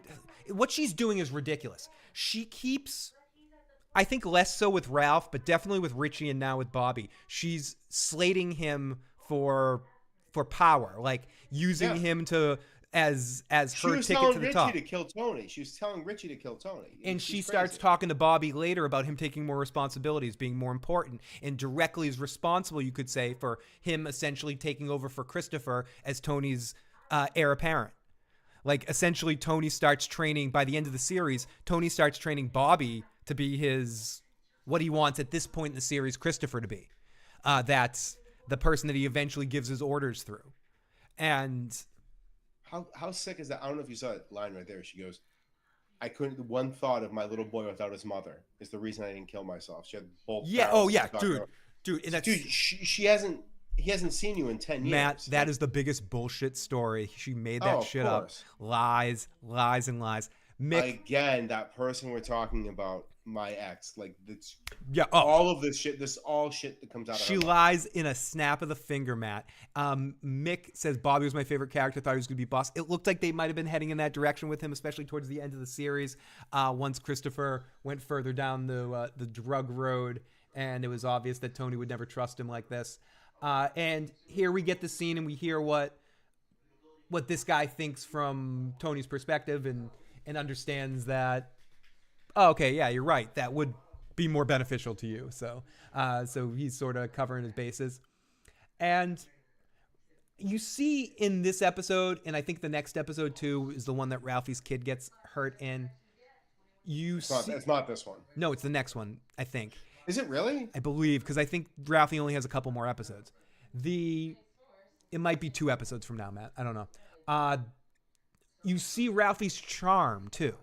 I think that's the contrast or the contradiction within Ralph, is that he's the most psycho of them all, but he's also one of the more charismatic of the people, which is why he's a good earner. If you don't know him. No, even just socially, he's makes a decent first impression when you see him at the dinner parties. He's an asshole. You see what he does to your boy Georgie. Why do you give Tony a pass for what he does to Georgie? But But Ralphie did it once. Fuck up with Tony, and he knew better. Ralphie took his fucking eye out. Like Tony threw a piece of ice out. Who made Georgie finally decide to leave the Bing? Tony, not Ralphie. Janice was she was like betting on the horses too, in a sense. Like she wanted to. Bill, we've talked about some awkward scenes in the last like half hour. This is about to be maybe the most awkward. Oh, where this guy bet the show. No. Yes, but right afterwards, when he's just sitting there and he gives Tony his cut. And the hand goes. Yeah, and the hand just sits there, Dude. and then the hand still sits there. Matt, I did that once with my mom when I asked her for lunch money, and I got a slap across the face. I mean, like, you're just like, oh, she'd give me the $2 for the. She go get a piece of pizza in the French fry in the line. This right here. Here you go, Anthony. Here's your cut. Here's your cut. It gives him like probably $5,000 there, right? And then Tony's like, look, that never moves. No, he just looks at it. But you know what? The thing is, Phil, that's not enough either. Just gonna keep that. Yep, he's more cake. He's like, no. Look, he keeps going. It's so uncomfortable, and then he just smiles at and what's his face is sitting there watching the whole thing. The cousin, like, holy shit, sees the whole thing. And look at Ralph breathe in, like, oh my god, I just gave him so much fucking money. The interesting part of all of that, though, is that, I mean, Ralphie made a lot on that win. I think he said he won like $80,000 there or something, maybe $40,000 the first time. I think around $80,000, and then he gets the purse too, which is probably another 25 or something like that. He also knows that like he is still in debt to Tony for this whole thing that happened, for the fact that he made the situation as awkward as it did with Johnny in the last fight. Yeah. And I don't think he's not in a position to be a bitch. Right and I don't think money becomes a real issue for Ralphie till his kid gets injured, and then that's what drives okay, I'll just get the insurance money so I don't have to gamble on the horse coming back after the injury. That happens at the end of this episode, I believe. Well, I think he also, like, we see at the end of this episode too, that he just gets annoyed with Tony, like, I think we should do this and we should do that. And because Tony starts going, it's my horse too. Ate Ralphie up inside. It did. He robbed Ralphie. He really robbed Ralphie. He did. Ralphie's an asshole. No two fucking ways about it. I bet the show. Matt, were you ever into going to Suffolk Downs or Wonderland? No, I've never been there. Yeah. I used to go to Seabrook with Nick and his dad sometimes, but I was never too into it. But I'd watch the dogs sometimes. But, I mean, I guess I used to go, I went to, it was Seabrook, right? Like where we played poker. Yeah. Yeah.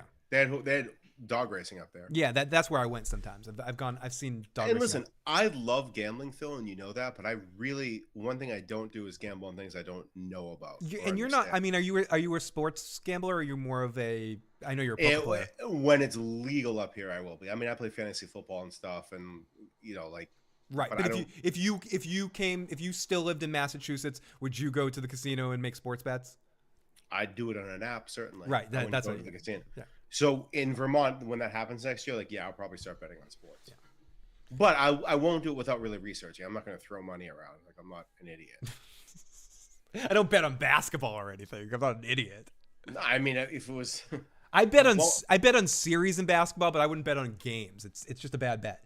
I wouldn't ever bet on Jason Tatum because I don't trust him. Let's just put it that way. Yeah, or yeah, I'll bet on how many times Jaylen Brown will dribble the ball out of bounds in a game. I'll take the over every time, Matt. I'll take the over every time.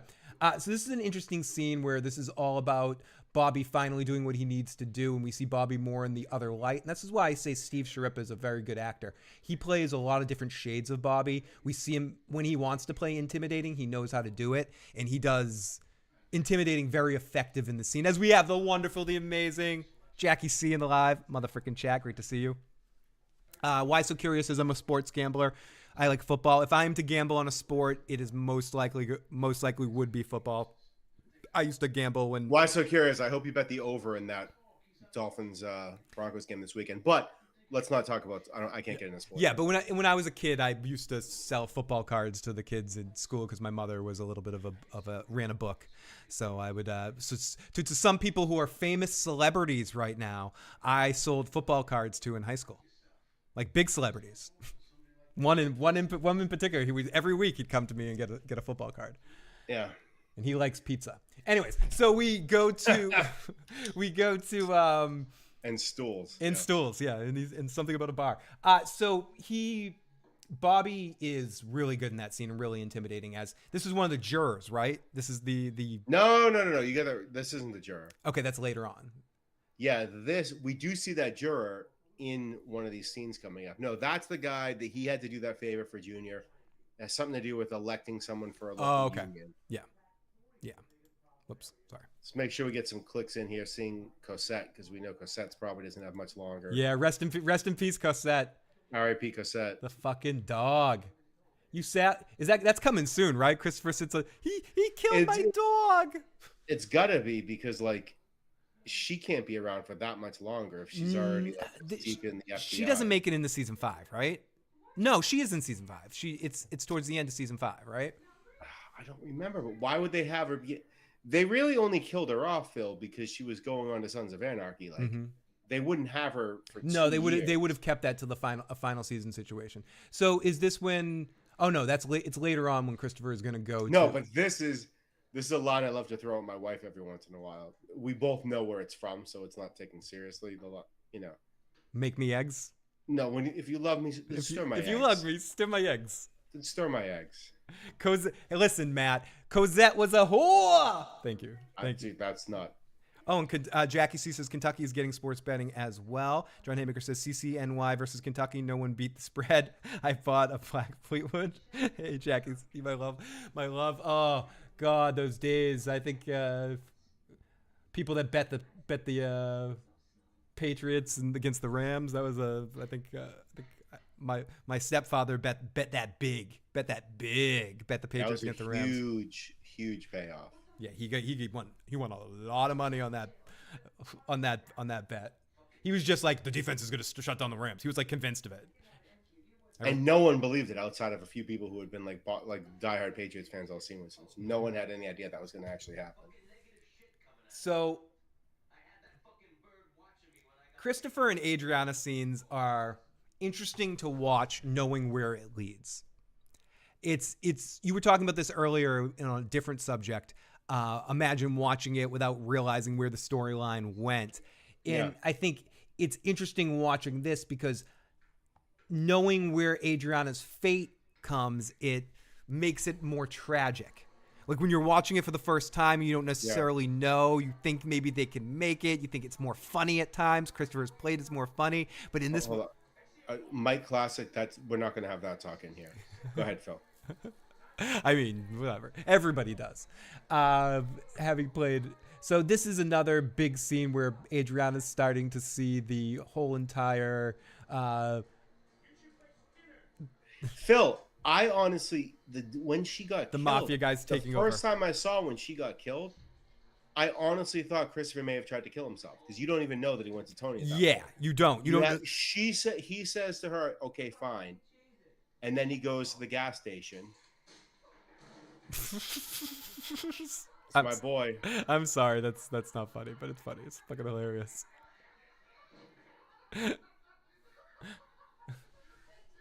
Poor Vito. Oh my. What a crew of 4 assholes! Like, look who those 4 people are. In fairness, Patsy Parisi. It's the worst. Eugene. It's the worst. It's the worst. When Patsy's the best one there, yeah, it's awful. And it's, in fairness, like, I've definitely done that too. I've broken chairs and fallen on my ass like that. We've talked about this on the stream many times. Matt is overtly, more than almost anybody else in my life, even Nick, who's known me a little bit longer. You've seen some of my most clumsiest moments. No, it's awful. You've seen me fall on the skateboard during the fashion show. You saw me sing the national anthem in front of the 3rd grade. You saw me get pantsed in the middle school dance. You saw me fall down flights of stairs, hit my head. You know, you've seen all the clumsiness that exists. So one of Phil's greatest accomplishments as a person up to this point of his life is the fact that he's as uncoordinated as he is and can play basketball as well as he can. Because when you see him start dribbling, you're like, dude, there's no way that guy's gonna be able to. And then he like is actually decent at basketball, which is cool. I mean, not now, but it would take. No, at the time when you were playing all the time, 100%. Yeah. It would take me a while to get in shape if my body didn't fall apart. I can still play a little bit, but after the show, I got to tell you a funny story about me playing basketball. So Junior and Bobby, who have some of the best comedic chemistry in the show, have a great scene here where they start talking a little bit about where Junior is like, I got Bobby underneath my thumb again, and this is where he starts giving them a little advice about Janice. This is a great scene, Matt, between the two of them. That's what Janice said. Janice? She's been wonderful through all this. Looking after Bobby, Junior, and Sophia. Bringing dinner over the house. Janice? I am a dog walker, Jackie C. Everybody steers clear of her food. Nah. She made lasagna the other night. Delicious. The look on Junior's face right there, Matt. Like, I know it's such bullshit. She can't cook. Yeah, he knows. He knows the exact way the lasagna's made. Yeah, you're right. You called the line earlier. Yeah, Junior knows. Love it. That's it. Enjoy lasagna. Just don't come running to me. Like, he knows, and he just knows enough to not let her in on anything. Yeah. That's all he does. He doesn't have to be like aggressive or angry towards her. He just knows better. He has his defenses up all the time and never trusts anything she says. And you got to think that if Junior's old school. And if Junior wasn't old school, he'd probably step in and tell Bobby to stay the hell away from her. But because he's old school, you don't do that. I'm old school, Janice. Like, yeah, he's old school, Janice. He wouldn't do that.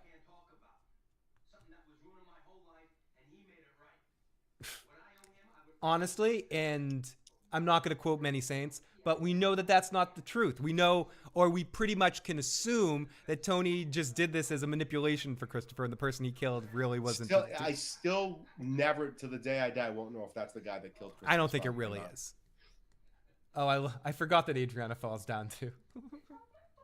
We got the amazing AK from AK Watch in the live motherfucking chat.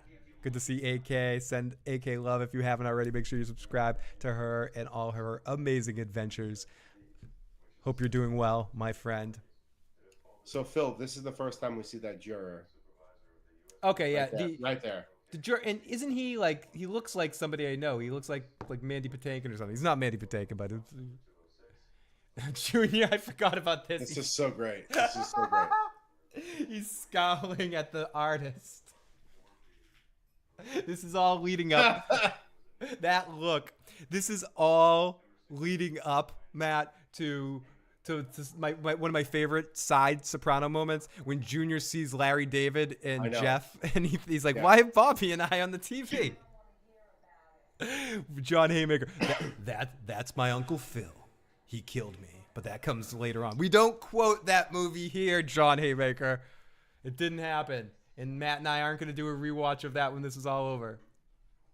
The big question is 3 years from now when we're finished with this and we do that rewatch of The Many Saints, Matt. Will you and I pass out during it? Will we be able to stay awake during the whole? That's the real question. I don't think I've stayed awake yet trying to watch that. So this would be amazing to do a live stream. We might just have nap time. I don't think I've fallen asleep on a stream yet. That does not deserve our time. That's the thing. It doesn't deserve. Yeah, I'd rather go back and do the first seasons of Breaking Bad that I never did than Yeah. Like El Camino, not great. Certainly worth your time to go on and it's talk worth about it's worth a watch, even just for that intro section when he comes out and hangs out with Badger and Skinny Pete. Even if you're not into the later Todd stuff or the action movie ending that you have, which I think is all entertaining enough and filmed well enough, and it's a snappy picture that is fun to watch. Whereas Many Saints makes you feel sad, and I'm sad and depressed to be part of this whole situation. Yeah, I'm embarrassed, sad, and depressed. Giuseppe Moltisanti made him worth the watch. So, okay, so this is the first shit that she gives them, and it's piddly shit though. Like she doesn't really give them much, but they're not shaking Patsy Parisi down over that. They're after way bigger fish than like Patsy Parisi getting suits. They want Tony. Yeah, and they want something bigger. Patsy Parisi went and killed so and so. They don't want fucking suits. She's not a good informant. You know, like of all the people they could have turned. No, I mean he's no it's no Skip with my boy there. Would Carmela ever turn? No. If someone had arrested Carmela and they found a gun that Tony left in the car or something like that, and Carmela was in a similar situation. But Carmela wouldn't. No, she would be smart enough to not, right? Yeah, she wouldn't do that. She's not going to do that to Tony and her kids and her family and her life. Speaking of what no one should do, Janice progressively gets more and more. She's like in the real definition of the sentence, she's problematic. Janice is fucking horrible. I said it earlier. And this is one of her worst episodes in the sense of all of her worst traits are in this and Svetlana in the leg situation, or some of her at her like ultimate worst. And the way she's doing, even right here, like Bobby, this didn't happen months ago. Yeah, but weirdly, she's super turned on that he still doesn't want to eat Karen Ziti. Yeah, no, it's making her yeah. It makes her want it more. Inglewood Rose. Great to see Inglewood in the live chat. Patsy was legit as fuck. There is that theory, and I don't know if Matt did research or we talked about it a year ago or something, where there is a theory out there that if Tony did die at the end, it was Patsy that gave the hit. Because he was set up with Meadow being part of his family, and he would be the one that would be in charge. That Paulie and Patsy set up with Butchie from New York to kill both Phil and Tony and consolidate a little bit. There is a theory out there that the hints are there that happened. There's a scene with Paulie and Patsy in the bathroom towards the end of season 6 that there's some odd dialogue between the two of them. That's supposed to be the Al Capone's vault situation there. But I think it's more smoke than fire. But that theory does exist. I don't subscribe to it, but there is the Patsy Kingpin kind of theory out there in the world. Yeah, I laughed my butt off when Janice got tackled by a cop. The other great Janice episode I'm thinking is the anger management episode, just in general. Tony in that episode, but Tony's such an asshole in that episode too. At the end, but that's something only a brother who secretly hates his sister would do. Yeah, like makes her flip out at the end. Because knowing which exact buttons to push. This whole scene right here too is where Ralphie. This is where we just talked over him Tony telling him, "Oh, we need to do this. We need to do this for the horse." And Ralphie in this scene right here this is where he very rashly makes the decision, fuck Tony and fuck this horse. Yeah. Like Tony's gonna do this, and this is a.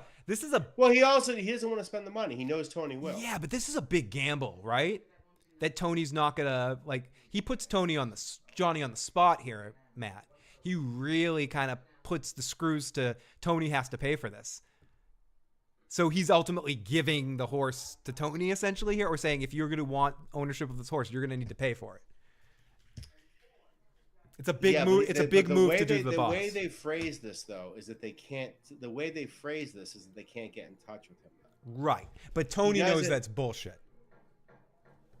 Tony knows that's bullshit. Okay, let's see how this plays out because this is we're at the home wow, I can't Tony doing what Tony loves to do the most, which is sit there and just watch World War II documentaries. Is your favorite thing to do in the world at that point like just everything's done at the end of the day, just being able to sit like a gabagool on the couch and watch Sopranos Sometimes. episodes? I love to fall asleep. Yeah. Yeah, me too. But I watch lame shit though. I'll fall asleep to like Antiques Roadshow. Like I just said that out loud. No, that's fine. I mean, it's a good show. It's a good show. If I engage in hippie activities, I'll watch like Planet Earth, like one of those things too. I watch random YouTube videos, like long breakdowns, like the history of Jose, I think is the channel I watch. He does these like long breakdowns of Cheers and Frasier and Arrested Development and all these like 4-hour videos where they're breaking down every seat, like detail by detail video essays and shit. I was watching one about Survivor the other night too. Mr. Ralph is a fucking asshole. So everything you want to say about Tony, Matt, you mentioned this earlier. We're both big animal people. We both our whole lives been animal lovers, and even in high school, animal rights. Maybe yeah, and I wasn't as much when I was young, 100%. But you were. I saw you in those club meetings. Yeah, it existed. Do we give Tony a pass for some of the psychotic bullshit that he does because he loves animals so much, and we're both little? I do, but this is something. And if anyone out there in the chat is like a really study clinical psychology at all, at any point, like it's a known thing that like real psychopaths like start off doing fucked up shit to animals. Yeah, when they're like people, the Ted Bundys of the world and shit like that. People like that. So I guess and you could see Ralph doing it. 100%. No, he even I think Tony asks him about that at one point in time, like what was it like as a child, and so I hear what you're saying, but also we see. So I guess my point is that I'll do the sort of the whatever it's the converse, the inverse of saying that like starting off destroying animals leads you to being a psychopath later on. I think the opposite. I say the opposite's even true, which is that like the fact that he would never do something like that almost means that he's not nearly the psychopath. But I'll go back against you with what we hear at the end of the series from Melfi's standpoint in the evidence in the new study that say that they mimic that people that they can mimic empathy and mimic a love for animals. It's the reason why Melfi eventually fires him. And let's just hold on to that, put an asterisk in this, and hold on to that thought when we finally get into season 6 and the breakdown of the relationship between Melfi and Tony, because this very topic does come up, whether this is genuine in Tony or Tony in his own mind talks himself into being a good person, and this is what he thinks is a good person. I personally think it's more towards what you say. I think the world breaks him down, but I think at core Tony's Kevin Finnery. I think that's what that's about. He's actually a good. He's a relative. I don't know if he's a good father because he's not, but he like defers to Carmela. Like if he was a real psychopath, he would have like beaten AJ up. He would have put hands on AJ way more than he actually did. Yeah. There's just way more like if Paulie had a kid. He's not a great father, but he has affinity and heart for his kids, and they both know it. Yeah, but he also knows that he isn't the best influence on them all the time, which is why he wants to give them the best that they can have. Jackie C sees to be part of this life. Jackie C, as always, great. Sacre bleu, where's my mama? No, a true psychopath would never kill animals in order to avoid suspicion. I agree. Okay. No, when they're kids, though. No, I agree with you. When they're adults, but sure. The other thing too is that they do with Tony, and I guess is another reason. This is a greatly shot scene. It's a great. Oh, I know. And again, Phil, no show was doing. This was just the beginning of HD television. Yeah, I remember seeing this when it first came out, and I was just blown away by the visual of it all. No one had done stuff visually like this in a TV show before. Even if we talk about the level of like depth of characters and No, all the this other is- stuff this that makes is- this great. This was the beginning of like This is movie cinematics. If the only thing I could combat with that, Matt, would be Star Trek, but that's sci-fi. It's a different thing with these, big epic scopes and some episodes of Deep Space Nine or Next Generation or Battlestar or something like that. But even that's not on a deep, dramatic level like this is in realism, essentially. Pseudo realism, magic realism. But this is just a great scene. Then the goat comes in. I've definitely been. And him and Tony, how in this moment though, how that look of contentment on his face right there of like, this is, if he could just like, if that could just be his life, he would be like, some part of him would be thrilled. Some part of it. If he was Farmer Joe on, just hanging out. Yeah, he just did a big sigh right there. And the music that kicks in right there. Yeah. I would long to be. It's a great fucking song. Yeah, just my horse, my me. Yeah, right. Going into the theme of what you just said, Matt. And those are our 2 episodes. We're not ending right away here, but we'll be back with the next 2 in a couple of weeks, hopefully. But yeah, great couple of episodes, Matt, that are leading through. In one of the best seasons. I know you don't love. No, I love season 4 is. I would say realistically, if I'm making my power ranking, I think where we disagree more comes in the next season.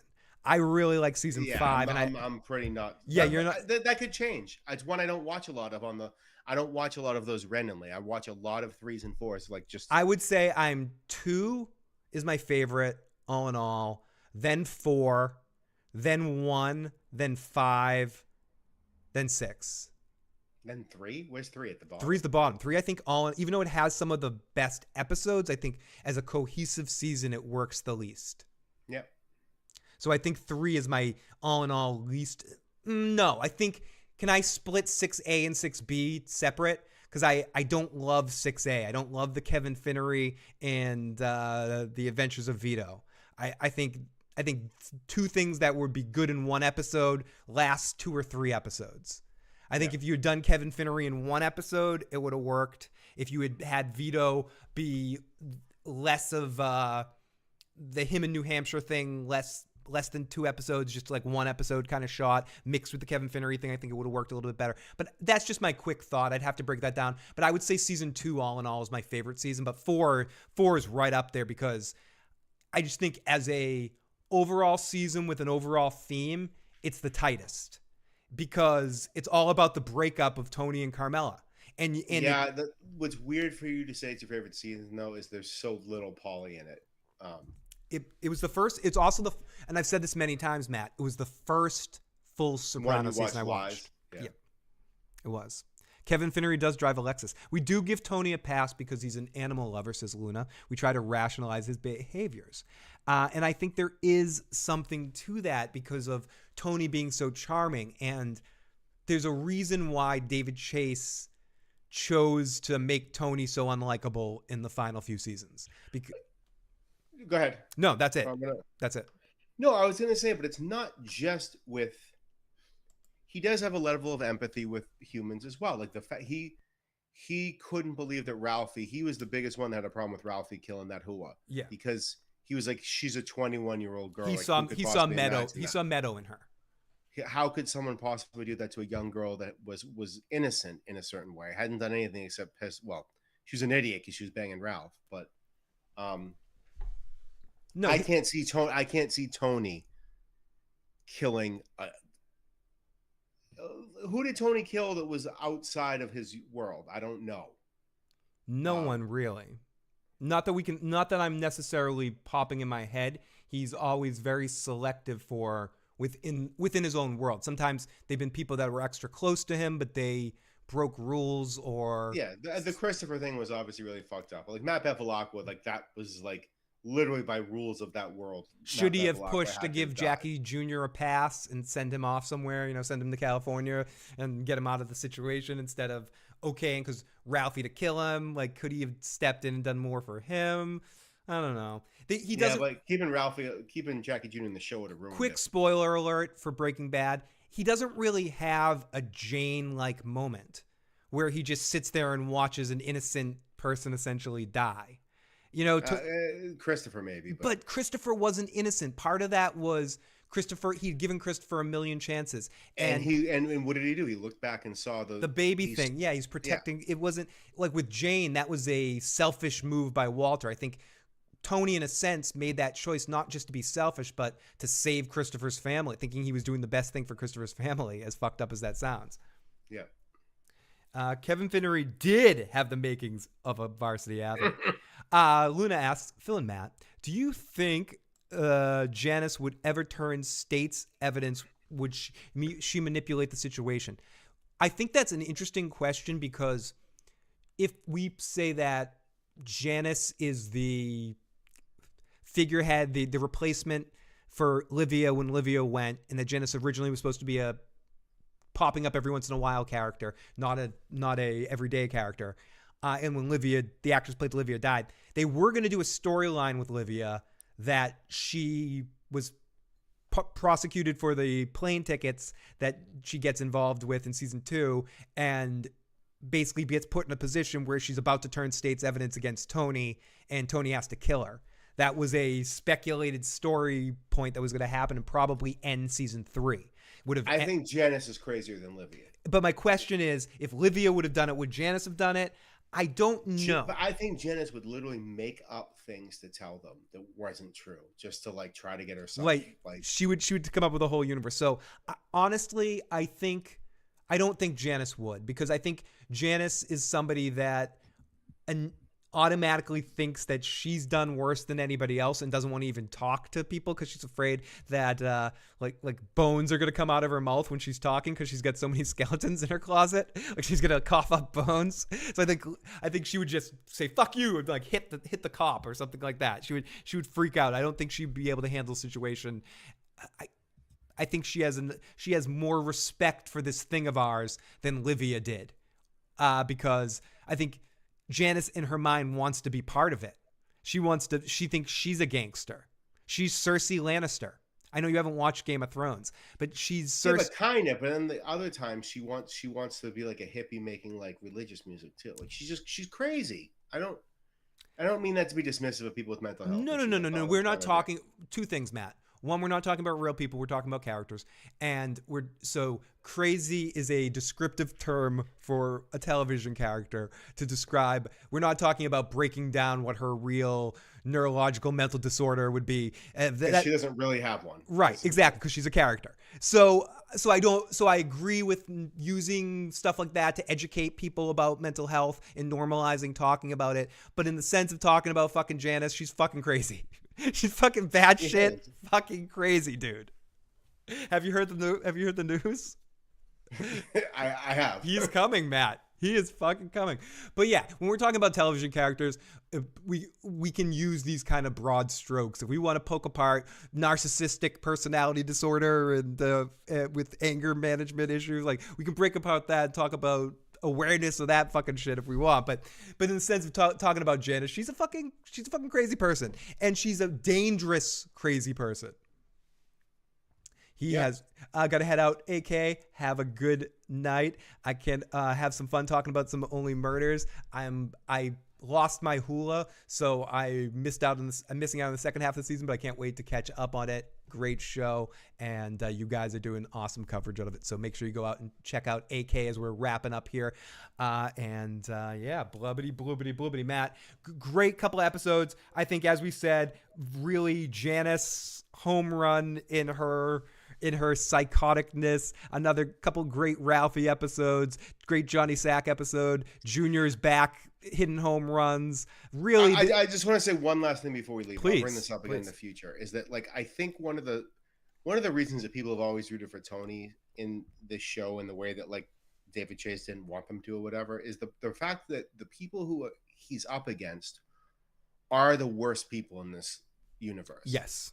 Like if it was him and Johnny Sack, if that was what blew up, a lot of people, especially because the way he treats his wife and the way that he's, like Johnny Sack isn't a totally evil person in the same way that like is that Ralphie and Richie and Phil Leotardo are like, they're the worst. Matt, is that because of the worst people in this universe? Is that because of James Gandolfini's performance and how charming he is?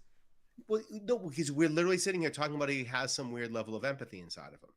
He never does the equivalent of what of what Ralphie does over and over again. What Ralphie does with Georgie. What Ralphie does with that. To who? He does to Muscle's Murgitude. He does to. But that was not. He's not trying to kill that guy. There's. That's not out of a lack of empathy, though. But like, what Richie does to Beansy, okay? Right. Just something that is like immediately. There's no redeeming qualities to Richie whatsoever. Because of what he does to that. I mean, Tony does do that to Mikey, and what he does to Phil when he sort of slams him. Is Mikey innocent? No, he didn't kill Mikey. He stapled. Mikey deserved it. Mikey's a douchebag.